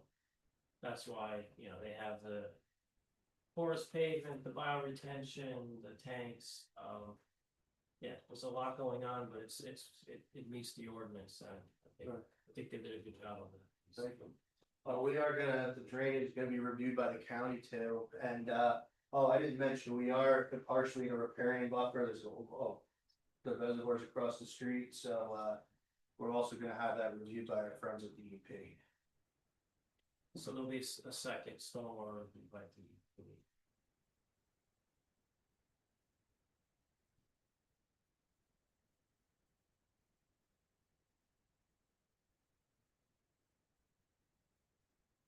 Any other questions for this? Mr. Trost?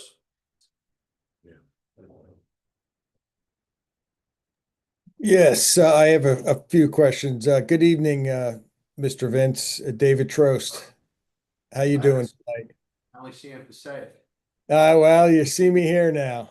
So, I'm going to ask you a question. I'm not sure whether you're testifying as to the C variances yet or not. I've heard a lot of mitigation measures to accommodate the variances, specifically the steep slopes.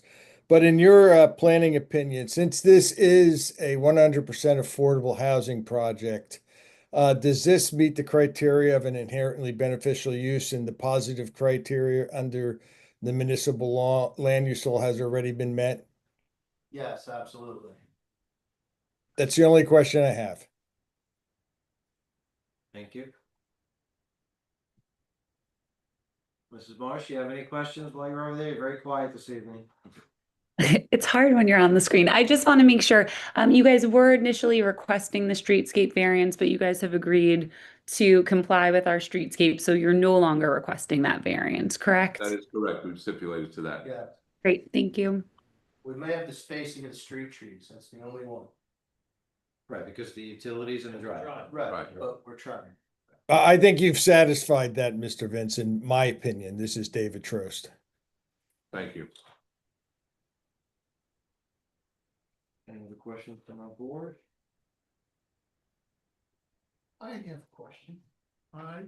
Earlier, when you started your explanation of the presentation, you mentioned something about supportive housing. Yes. Could you maybe tell us how that works and how would it work at this particular site? Yes, so the supportive housing is housing for people that have disabilities. Okay, and these people are vetted through the applicant's process for purposes of having them live there. Supportive housing also provides a benefit from a planning perspective. Mr. Trost would confirm with this, because you get a municipality gets extra credit for the supportive housing. And it's something that these individuals are able to function at a supportive housing area, and they actually some hold jobs and do other things like that. And so that's the way that these facilities are managed and done. So they would occupy one or more of these apartments. It's 4, and we're gonna have our architect show you where they are and how they are assimilate with everything else. Do they live independently or if there's someone else with them or supervised? I'll take you through that with our architect and show you that. Any other questions for the engineer? Yeah, I have some questions. Somebody else. I saw the recommendations by the Shade Tree Committee, but I also saw the fire department. So we were going to address the fire department's comments with our architect. I had stipulated in my opening that we will meet the code requirements for sprinkler systems. Right, so not all the requirements of the fire department? Well, the fire department chief states there and admits that he's looking for something over and above what the code requires. And that's just not something we can do.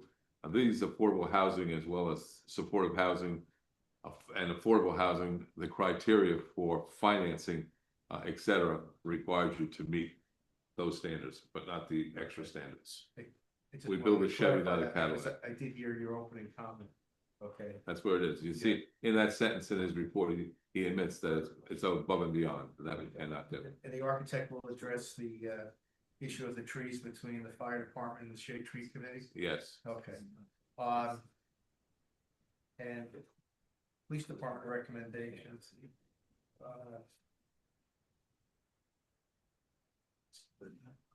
Two things. One, just for the fire department, I just want to point out, we are adding a hydrant in front of the site. Okay. And number two, Mr. Toronto brought up a good point, we are over parked. So we could just eliminate those 3 spaces and not have to worry about that retaining wall issue at all.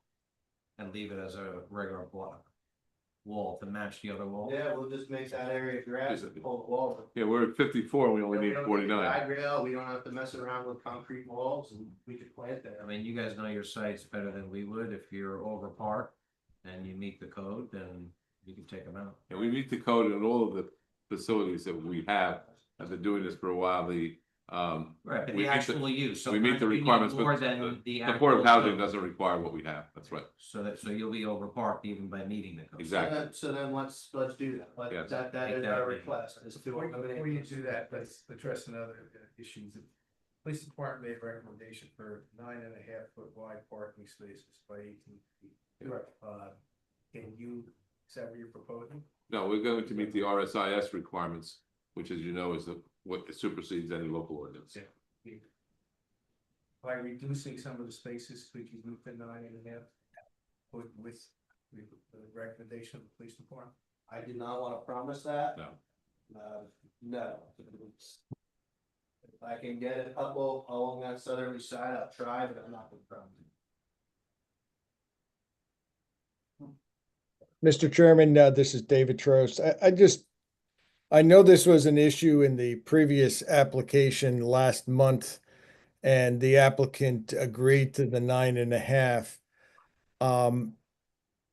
But this site is 100% affordable, and the whole reason the residential site improvement standards even exist was to create uniformity for housing development, specifically to assist in the construction of affordable housing. And I respect the police department and I get why they want 9.5, but I think in this case with 100% affordable project, I think that's a big ask, but I leave that up to the board. I just wanted to understand the the origin of RSIS. It was really to address costs to developers to produce a housing that is affordable. One of the requirements under your affordable housing and supportive housing throughout the state of New Jersey, there has to be a realistic opportunity to be able to build it. Realistic opportunity to be able to build it is equated with budgets and is equated with what the financing will look at. So if you're trying to create something that goes beyond what the standards are, those are things that they're not financing, and then that results in perhaps it not being a realistic opportunity. So that's why we keep it that way. It's not that we don't want to, but we have constraints. But bringing that, you brought up the subject of being over parked and eliminating parking spaces. I thought it was a real question. Because if you're over parked, then you could do it, okay? Right, I think you said you comply with the DMR review letter, and their recommendations. And did you address the Park Ridge Water Plant Department specifications to comply with what they require? Yeah, we'll be able to meet the standards. Yeah. Okay. And you'll meet the recommendation of Neglia Engineering. We stipulated to that. Okay, and there was a DPW comment about private sanitation pickup. We stipulated that at the beginning of the opening. All right, and then the only other WCL exhibit we had was, we did get an email from our redevelopment attorney, affordable housing attorney. We'll make that part of the record too. I think you Yes. got a copy of that, correct? Yes, I did today. Okay, all right, and your architect will address affordable housing. Absolutely, that's our next step. Okay, all right, I have no further questions to get over to the public. Motion open in the public? Motion. Second. All in favor? Aye.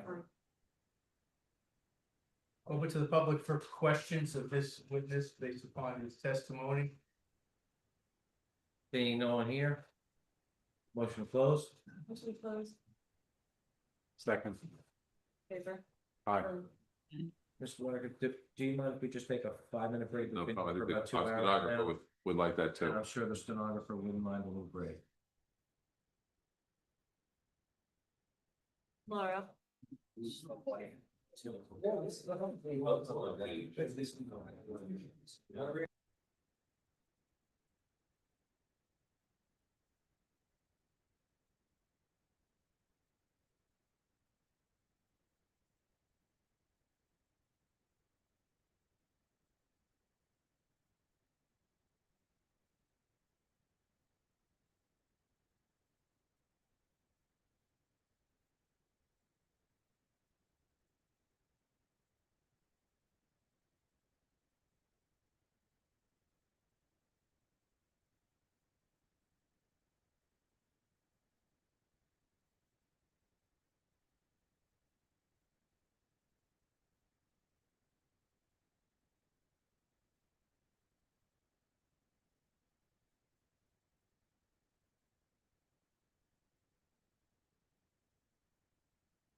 Beach. Yes. So that is. Which is it? You know, very nice. Yes. Very nice. We were down on 10th and they, I lost the beach on 8 and 7. Yeah. You know those little houses that they have, those little pavilions that they have? Yeah.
two buildings, 24 units. Interspersed in that, we have a series of 1-bedroom, 2-bedroom, and 3-bedroom units. Because the project is designed the way it is, all of the units are. All the ground floor units are designed to be accessible. On A3, you'll see a plan of showing building 1. Building 1 is 24,700. Building 1, which is the higher building, is 24,267 square feet. Of living space or of living space.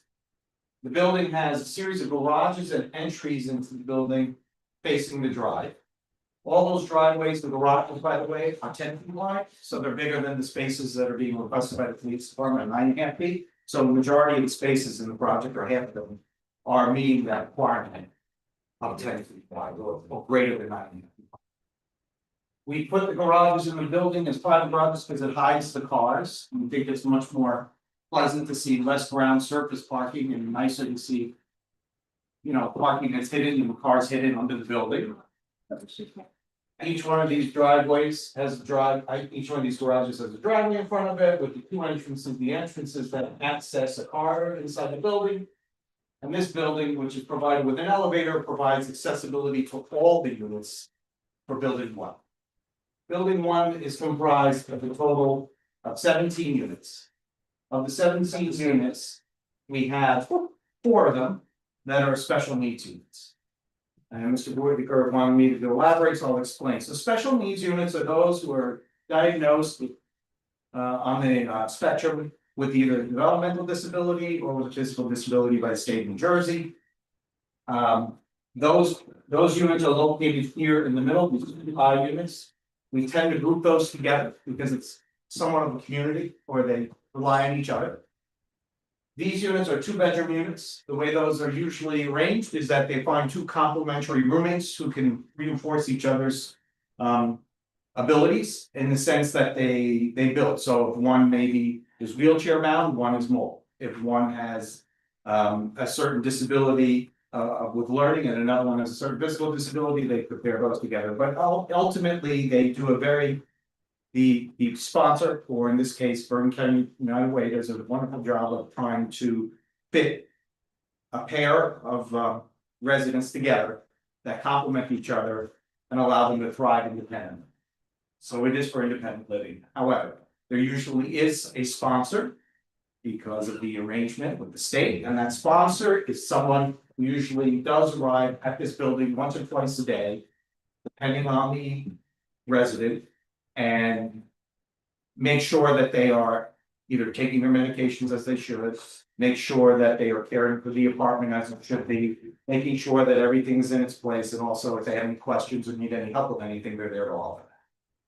So it's not a full-time resident, not a full-time caregiver, not at all, but somebody who does come there, and that usually coincides with the sponsor's programs for these individuals. So individuals will have programs they go to, whether work related, therapy related. And in that sense, they are part of that community, both offsite somewhere in the facility, for them or here together. The remaining units in this project are family units. There was mention made of the distribution, meaning the amount of 1-bedroom, 2-bedroom, 3-bedroom units in the project. We originally had proposed that there be 5 3-bedrooms, 3 1-bedrooms, and 17 2-bedroom units. 17 2-bedroom units. Is that right? No, 16 2-bedroom units, excuse me. There was a lease signed, there's a lease agreement, I guess, between the developer and the borough. And in that case, it changed that requirement. Our requirement is based on what's called UHAC standards, Uniform Housing Accessibility Controls. It provides the ability to, it provides for the minimum distribution, I should say, for the 1-bedroom, maximum for the 1-bedroom, minimum distributions for 3 bedrooms. In this lease agreement, there's something that will change, which we were unaware of until the review came in from the borough, from their professionals as well as attorney. And we will be converting a 3-bedroom unit into a 1-bedroom unit to satisfy the lease agreement. in that sense, I will show you where that is. It's a very simple change and would actually maybe benefit us in some other ways, so I'll go over it. That occurs in building 2. So for the remainder of building 1, we have ground floor unit in the rear of the building in the corner.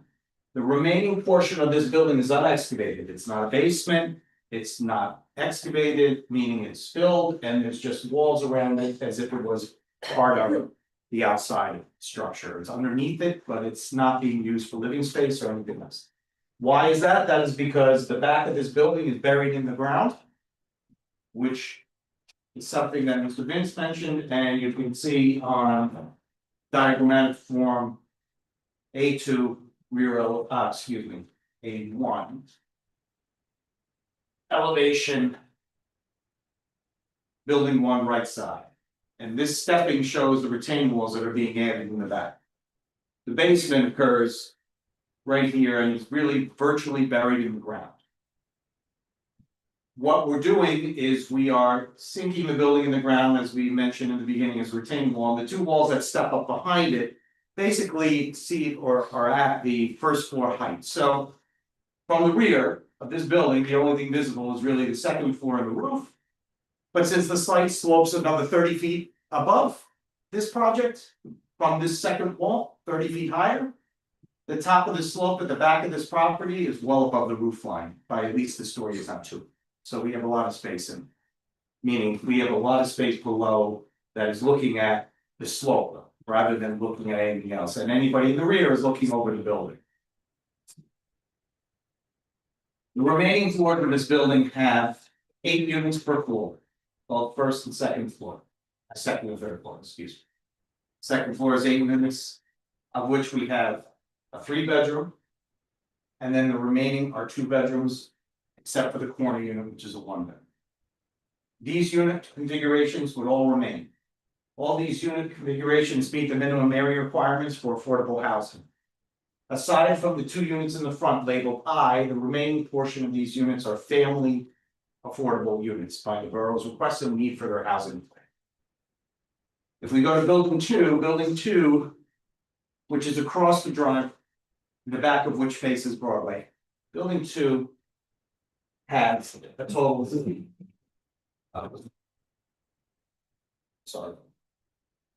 7 units.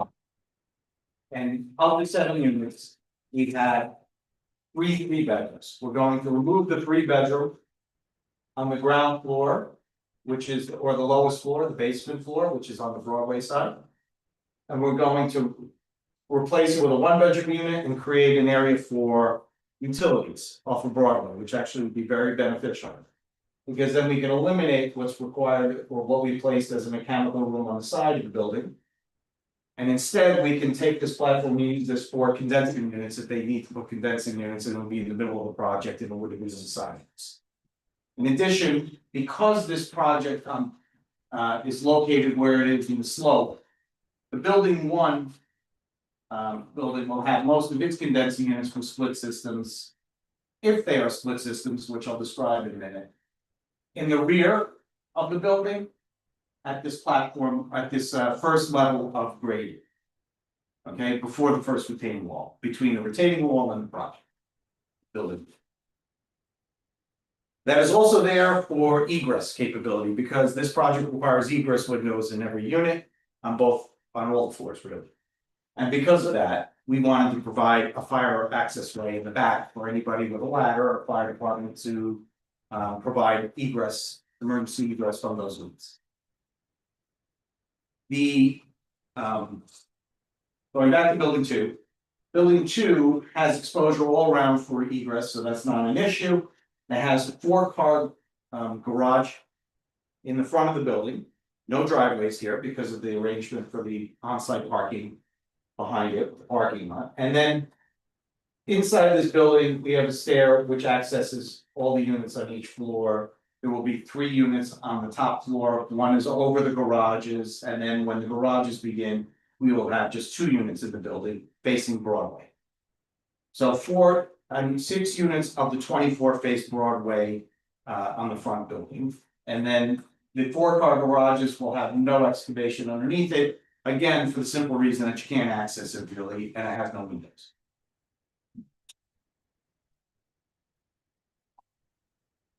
When we designed the project, we wanted the project to look as if it was all one project, all the buildings match in their architectural design and language. And we provided large double hung windows or large window panes. That in no way really distinguish this any differently from a market project. Market rate project. We have a series of doors, as I described before, on building one that are facing the drive, the two entryways with tall glass for the entryway, that's the main entrance into the project. For that building. Then we did two renderings, one on the top is a two-tone scheme, one on the bottom is a single-tone scheme, we prefer the two-tone scheme, and so we were proposing. In answer to the engineer's report, a two-tone structure, a two-tone sided structure, we did 188 Broadway. So you get an idea, we did two tones there, all the bays are one color, all the walls that are set in are another. It helps create the illusion of a bigger setback in the walls. Here we provide even more setback than that project. We were limited there because it's an existing steel structure, right, office building. So we couldn't just keep building out from that structure in new materials. There's nothing that hanging onto or attached to. Here we have the ability to create this. It's a wood structure. It's 3 stories high. There's no elevator in the front building. It's not required. There is an elevator in building 1, as I mentioned. And we intend to then take that wood structure and use clapboard siding on the outside. Simulated stone or manufactured stone as well. We do recessed garage doors in the middle to give depth to the facade, which we think adds character to the building. We'd like to take the bay windows as we're showing here, right? And we'd like to make that a separate tone. We have hardy colors that we work with the developer for many other projects, such as the ones we did in Allendale, Mahwah, Harrington Park. Second one on Mahwah. And I know we Tenafly, and I know I'm leaving out others, we've done at least a dozen. But the reason why I'm mentioning those is we've always done those with a two-tone scheme, and we like to do that because it breaks up the wall besides. So we're doing a few strategies. We're breaking the roof up with gables and peaks. We're breaking it up with bay windows that occur regularly across the facade, 1, 2, 3, 4. And we're also doing it with color change. And then we're changing the material on the ground as well, which are those manufactured stone bases, which are more durable at the ground, which we like to do and also looks nice. And in addition to that, we have these skirt roofs, those are the little low roofs that you see over the doors or over the garages, and we do those with metal accents. If you've been to Harrington Park on the corner of Elm and Schralenberg Road, that would be an example of a more recent one in which we've done that. So.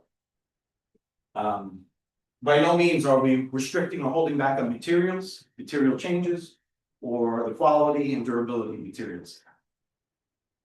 The elevations will give you a better view of how the breaks in the building work. One here, one in the middle, a bay window here, and a bay window on the first floor here. All of these having little accent roofs in the middle, which we think will add a variety and design interest. The building 2 materials, I pointed to building 1, it's the same. The manufactured or cultured stone on the facade facing Broadway, as well as the facade facing the driveway. Again, with large windows, none of the windows are very small, they're all decent size. And then a siding, horizontal siding. And in this case, we're using some vertical batten siding to break up the facade a little bit, if we can. We would think it adds more interest, and again, color changes subtle between those two sidings, between the horizontal and the vertical. In response to the fire department's comment, we'll talk about that. The building is a 3-story building. It's gonna be an old building. The wood frame structure, but it has an attic because we wanted a pitch roof. Now, the attic introduces a complexity into the building from the fire department standpoint as far as sprinklers goes. If the building were to be an NFPA, right now, the building meets the area and height requirements of an NFPA 13R system, that's a residential system. Therefore, you don't have to sprinkler rooms of closets of a certain size and rooms under 50 square feet. If we were to sprinkler the building with an NFPA 13 system, we would have to sprinkler that entire attic. But the attic is not conditioned space. It's unconditioned like any other attic in any house. Meaning air travels in it, it ventilates itself so it doesn't rot because it's wood. So the pipes would freeze. So then you need to introduce a pump system and a dry system for that system to get. There are other restrictions as well that you must do. For example, NFPA 13 is a more intensive sprinkler system from the standpoint that you may need stand pipes in your stairwells, and you may need other things that are not required for this building type. I only bring that to your attention because you are not allowed to mix and match NFPA 13R and NFPA 13 systems. So I can't offer the board the ability, for example, to, if my client said, let's do all the spaces inside the building that are conditioned as an NFPA 13 with more heads and then 13R system for everything else, can't do that. You can't mix and match those systems, they don't allow it. State doesn't want it, it's dangerous. Firefighter comes, doesn't know if the building's protected one way or the other. If this is a trust building, you know, you have to put a stamp on the building, a sign that says it's a truss roof building. It's the same reason why you can't really mix and match. They want you to mix and match trusses and regular framing in the same roof. You gotta distinguish where they are, so the firefighter doesn't get caught with misinformation when he gets there. It's the same thing with NFPA stuff, all fire stuff. So we are reluctant to convert the building to an NFPA 13 system for all the technical reasons and also the cost reasons. It's a board's decision, it's not really something, and it's a board's decision, but I don't know whether or not we can do anything but describe to you that it's difficult to do in this building type. If it was a flat roof building, it would be easier. Because the flat roof building, you don't have to worry about the gap. So many buildings that you see that are flat roofed, multi-stories over a garage are done with an NFPA 13 system because they need it for the garage. And they need it for, they don't have to worry about the attic, excuse me. So that is one of the reasons why we didn't address that this time. So other than that, it's your opinion that we can meet all of the required building codes for this type of housing, correct? Even, we will meet the required building codes for this housing, regardless of that, yes. We can meet it. That's all we have. Thank you. Mr. Verona, board members? Any questions for the witness? Just have one quick one. Is there any area outside for the residents to lounge? We do not show any area outside of the site plan, we're defending not Yeah, all. we're gonna say like nowhere for them just to hang out and have. Anything, sitting areas, nothing. I don't see any balconies, I see nothing. Okay. No balconies. Yeah, so I know about. Yeah, those are not encouraged really. I understand, yes, absolutely, that's fine. My next question, hold up. They're just not, they become a maintenance headache too, a tremendous maintenance problem. Forgetting about management problem. Can you utilize that empty space? Which empty space are you I on? said below where you have the retaining wall. You mean between the building and the wall, retaining wall? In other words, you're gonna literally excavate. You know, a couple thousand square feet of that area and then backfill it. Yeah. I can't tell you the process by which they're gonna do it, so let's talk about that for a minute. Referring to the drawing, so I understand your question, and maybe a legal answer. Are you referring to this? Yes. On this level or the space behind the building outside? No, that This level, level. that area right there, Yeah, unexcavated. unexcavated, so they're gonna excavate just the Around. floor, Perimeter per just the floor. floor around it. Because this will act structurally, we can add some a couple bracing walls or beams in there and it would do. That was, in other words, is that from And it's less cutting into the site, into the hill. right, is that less soil to Yeah. remove from the site? Yeah. So it's from a cost point of view that they're doing this. It's cost and also practicality, I think, you know, it's just not too practical to dig all this out. And then create a series of brace structures that are much more complicated because it's full height, it's like. I should have described that each of these garages step as they go up, so this is a 13-foot high space. Very high. So it's, the wall is too high. Just thinking like a 13 feet without community bracing. room. community room, gym, something for the. I mean, residents, if you wanna consider putting anything in the basement, it's perfectly, But it's windowless room at this juncture, so we'd have to add areaways of something in it.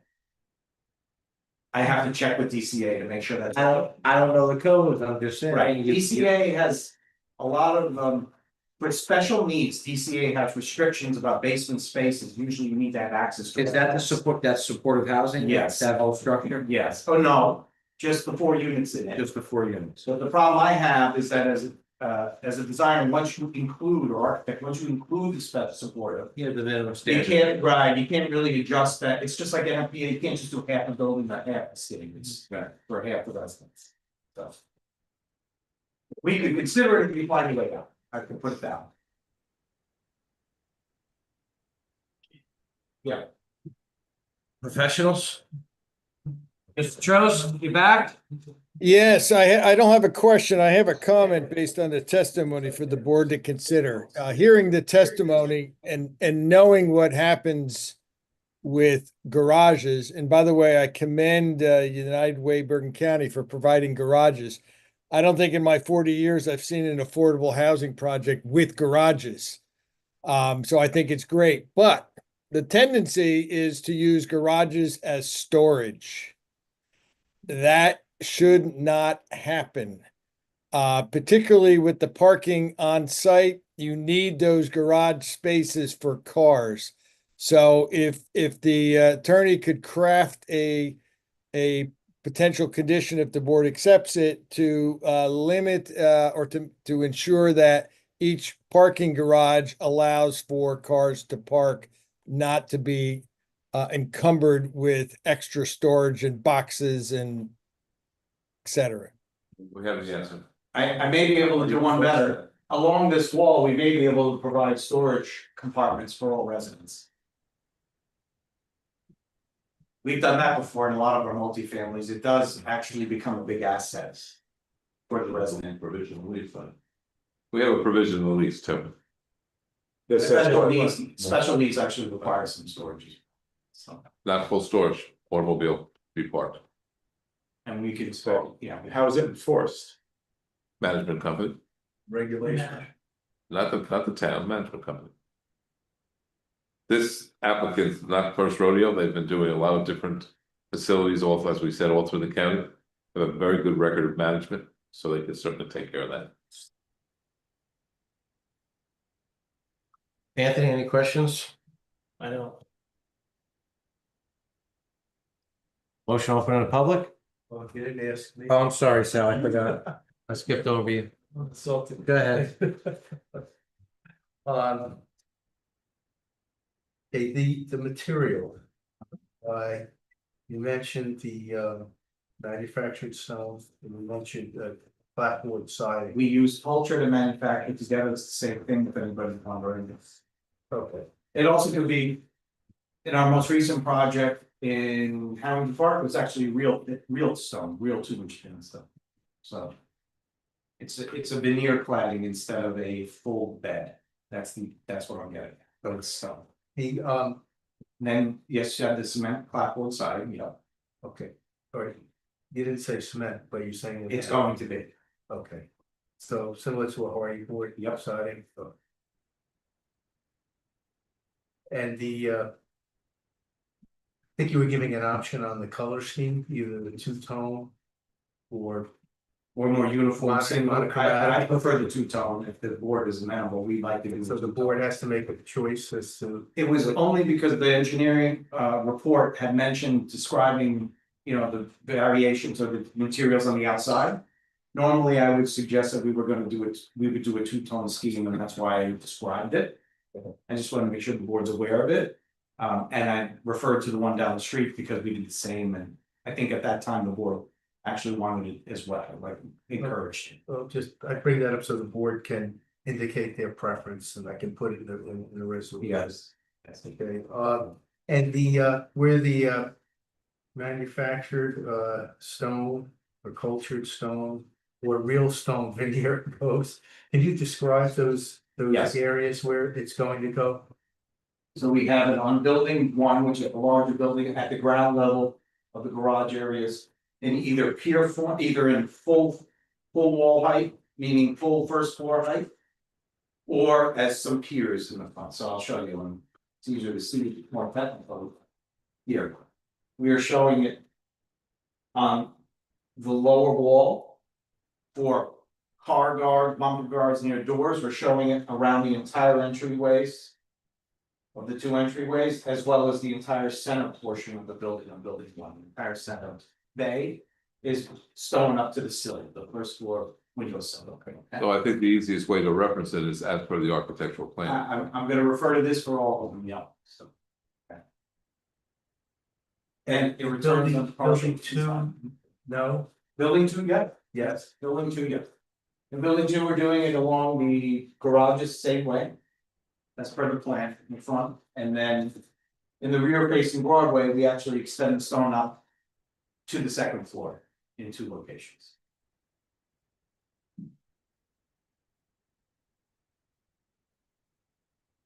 okay, and then I thought Mr. Whitaker indicated that you would address the potential conflict between our shade tree committee and the fire department with regard to trees. Did you address that, or are you commenting on that?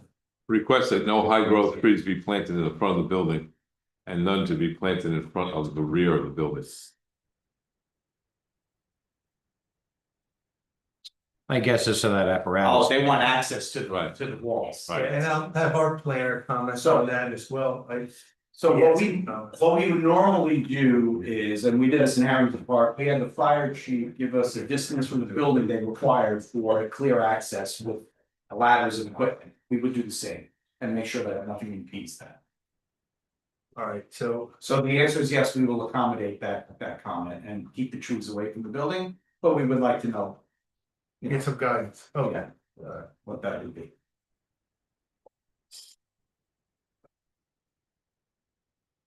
I mean, we could provide some ornamental trees if they want some green without it growing too large for the, smaller.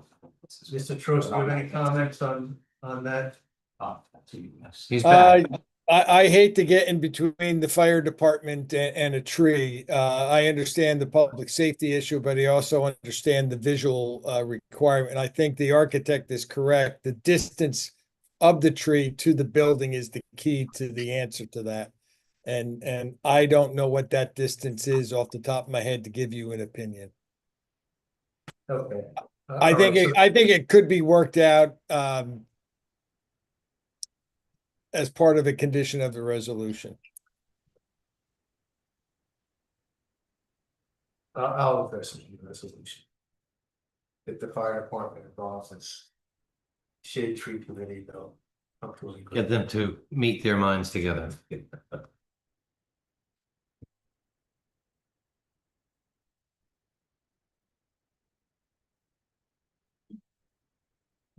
Yeah, let me just check my notes here, so that's so much else. Oh, and the color scheme, I don't. So. The danger of providing you, I've done this dozens of times, in providing you colors is the inevitable circumstance in which you specify a color and it's been discontinued. The manufacturer doesn't do it anymore. Exactly, Right. 6 months later or less, so I try not to do that, so. There are a series of colors, I don't know how the borough wishes to proceed. We're very open to which colors we consider and would like, and which the borough may want to see. Because the designs work well with just the two-tone regardless, right? They work well that way. We have been using, there's a cobblestone color, there's a Navajo blue color, there's a Navajo white, and an evening blue color. And there's also midnight gray, and we've been using those 4 or 5 primary colors in the Hardy family. Hardy colors are based on Sherwin-Williams paints. I don't know if anybody knows this, and so there's a way to correlate them, back correlate them. But we do not do custom colors. Nobody in this scale can afford to do that, it's too expensive. So we do a pre-finished siding. And it's usually one of the 18 standard or 24 standard colors now, they keep expanding, which is nice. if you look at other ones that they have, other facilities, they've all architecturally and aesthetically are good. I haven't had the experience in front of any board where the board got down to picking out a color. I think No, I it's a little mean, bit my preference. is beyond their two-tone, jurisdiction. Yeah. Because I think the two-tone color breaks up the building, so it doesn't look like one giant white I building. agree with that. Two-tone, we have no objection to, but naming the color would be burdensome. Well, Has anybody seen the Harrington Park project by any chance? the where? Harrington Park project we did for that, I suggest you go look at it.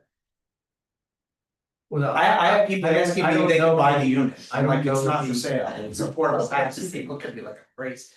So I've had people ask me to buy units of these projects when I go there to inspect. No, it's good design. So I don't think you're gonna have an issue as far as the aesthetics and the colors go, but I am open to it anyway, so it's up to you. Well, I don't know what the 18 party wood colors are and the 24 million. and the other 6 that may be coming. But generally, we could. Look, for this for the board to decide, but we can decide on an area. I mean, you're showing, I would say, a tan or a beige and white. Yeah.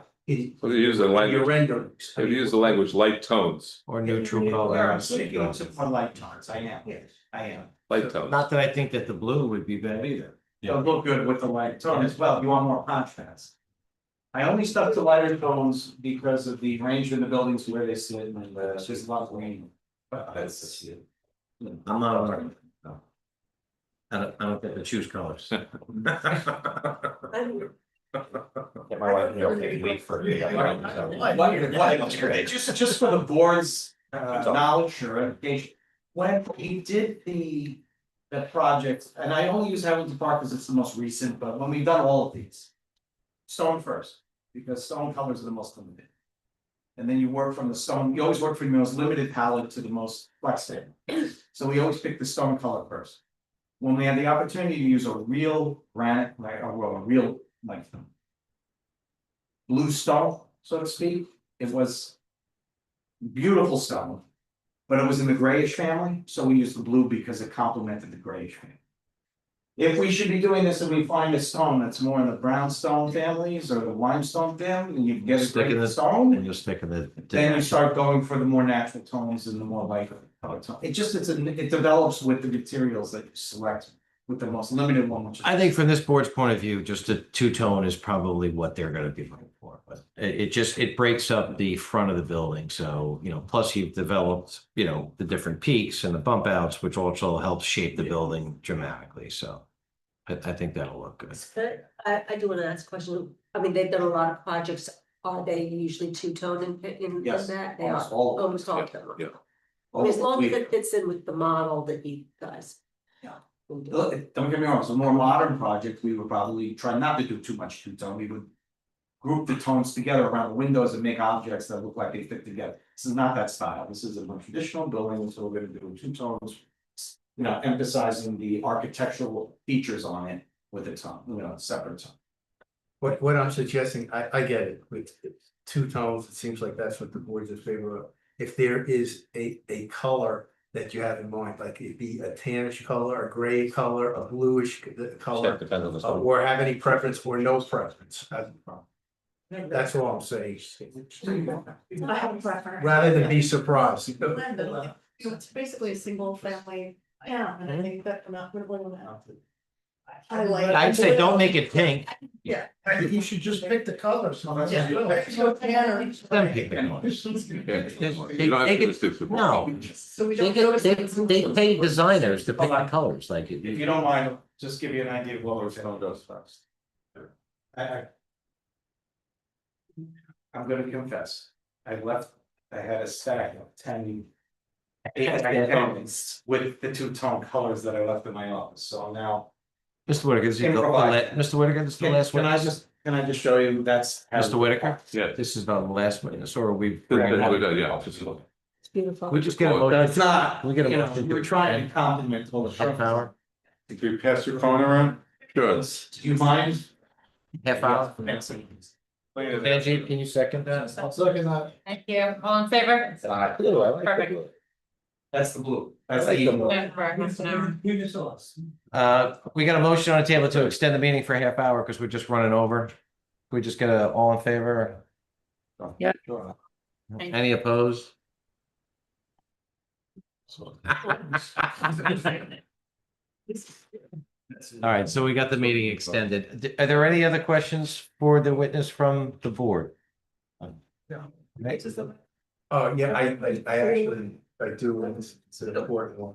Okay, I went over the affordable housing units. That you were proposing, but I think you indicated a change tonight. Yes, there will be a change based on the most recent information regarding the lease. We could take a 3, go to a Just from 1. a 3 to a 1, though, not a number, One 3-bedroom will become a one. 1 bedroom, right? But the number of units remains the same. 24. And by the way, the parking count, I think lowers by a little bit because of that, just a little. What, you said 1-3 becomes 1-1? I thought there were Yep. multiple threes that. No, Just one, 1-3 1 3-bedroom changes becomes to a 1. 1-1. And that gives you. And you will be in violation of UHAC, but That gives you. when I say in violation of UHAC, a borough, based on its housing plan, has the ability to adjust those standards. So don't say we're in violation. I won't, but we're going to meet the requirements of your lease. right. With the I'm borough. gonna meet your request. All right, well, that'll be subject, their change you made will be subject to approval of our development and affordable housing. Correct. Gave us an email today. Correct. Okay, so whatever she says, okay, I'm trusting now. okay, that's what goes, okay, Understood. okay.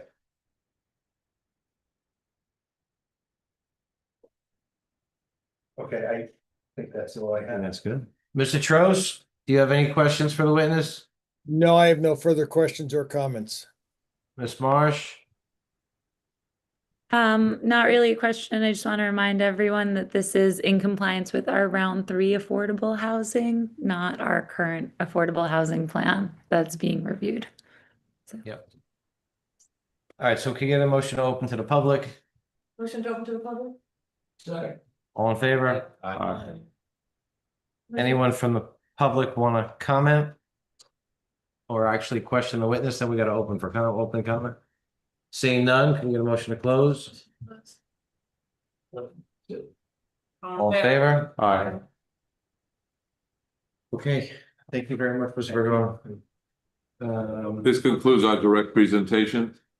I would not belabor the point, but I would like to thank you for your time in hearing our entire application this evening. I think the applicant has proffered the reasons why variance relief is appropriate, the reasons why in this particular instance the variances as it pertains to steep slopes are in order. Let's just go back and look. The governing body has given you directions that this meets part of your affordable housing requirements under round 3, confirmed by your redevelopment affordable housing attorney.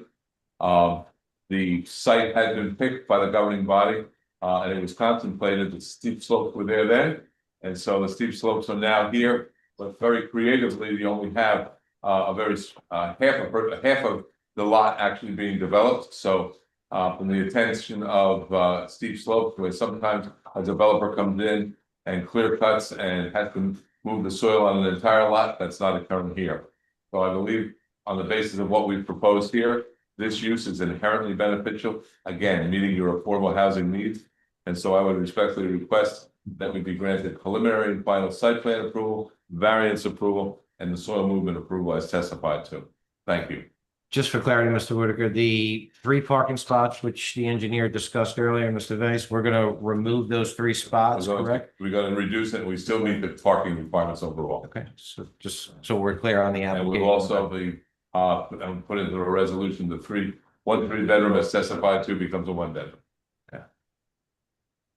Just to clarify the markings, the plans by, we're going to, Patty One Northman. They're listed in the exhibit list. Yeah. They're at the beginning. Page by page.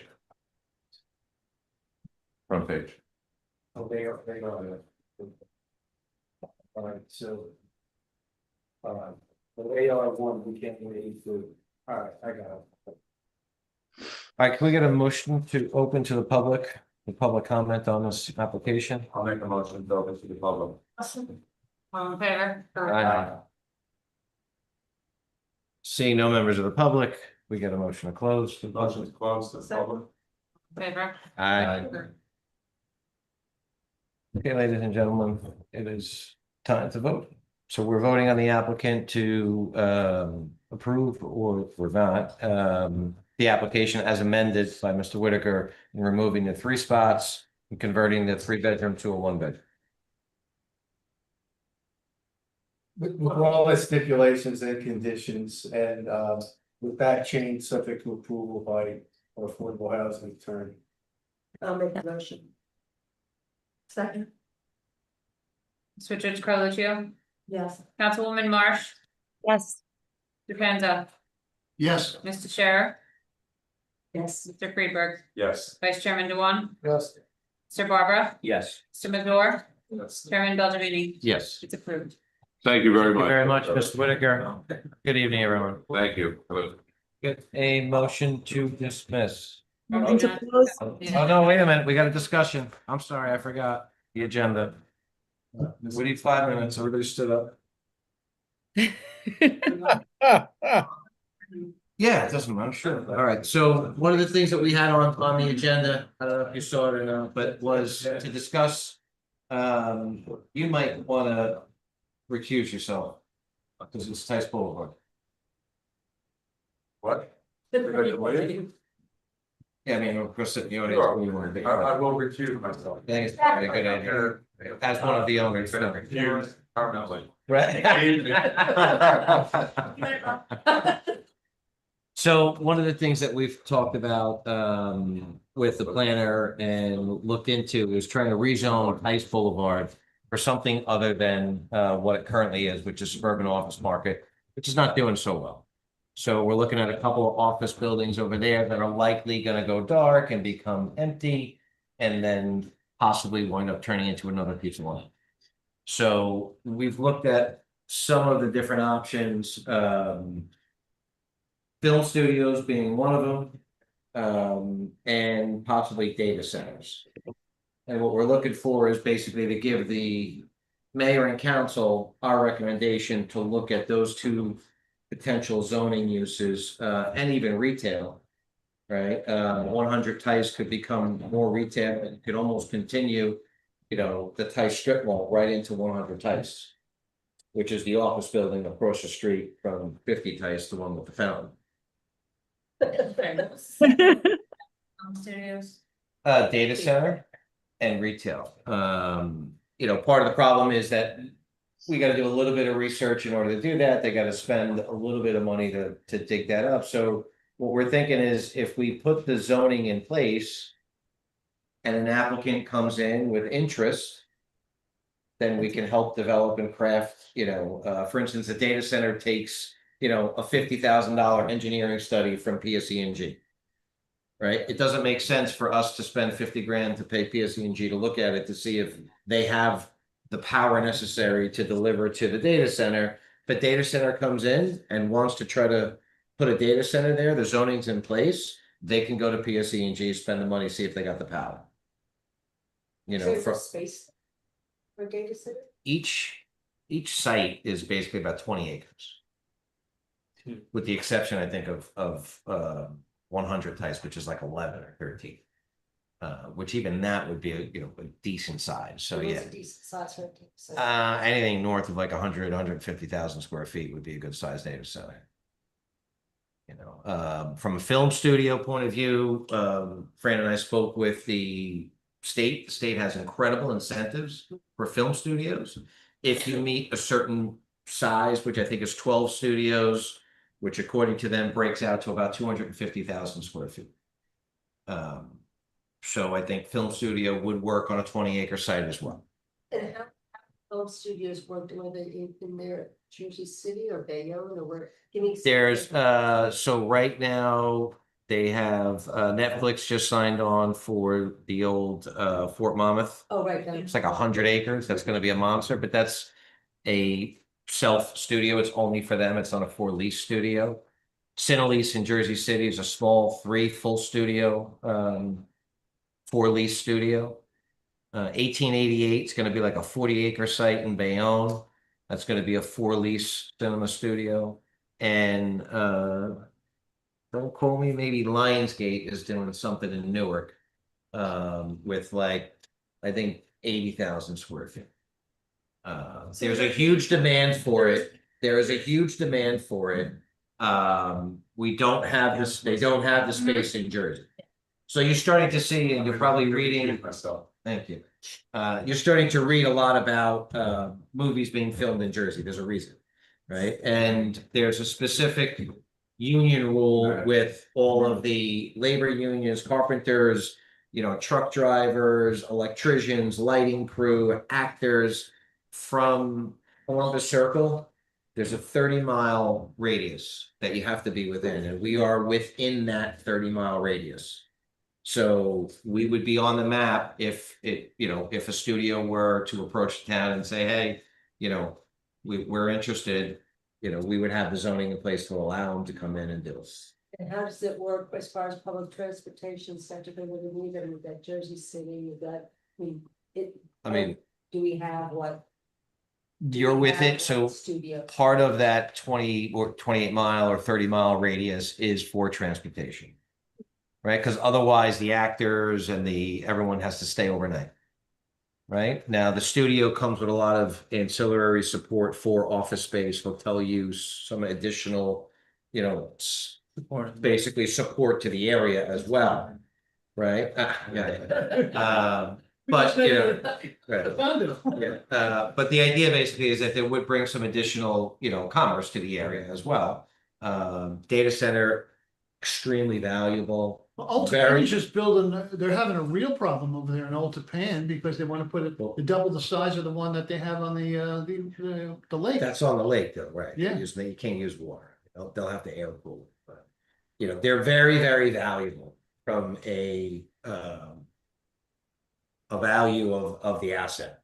So a data center? Data centers, over $1,000 a foot probably on a completed new data center. So you'll take inventory that is worth, you know, I don't know, pretty much land values, right? And make it worth $1,000 a foot, which would be good for the town. Oh, no, it's amazing, like 20 years, 15 years. ago, For the data center, What did you? because they rent out the size of a rack for like $26 a foot. What's special about the building?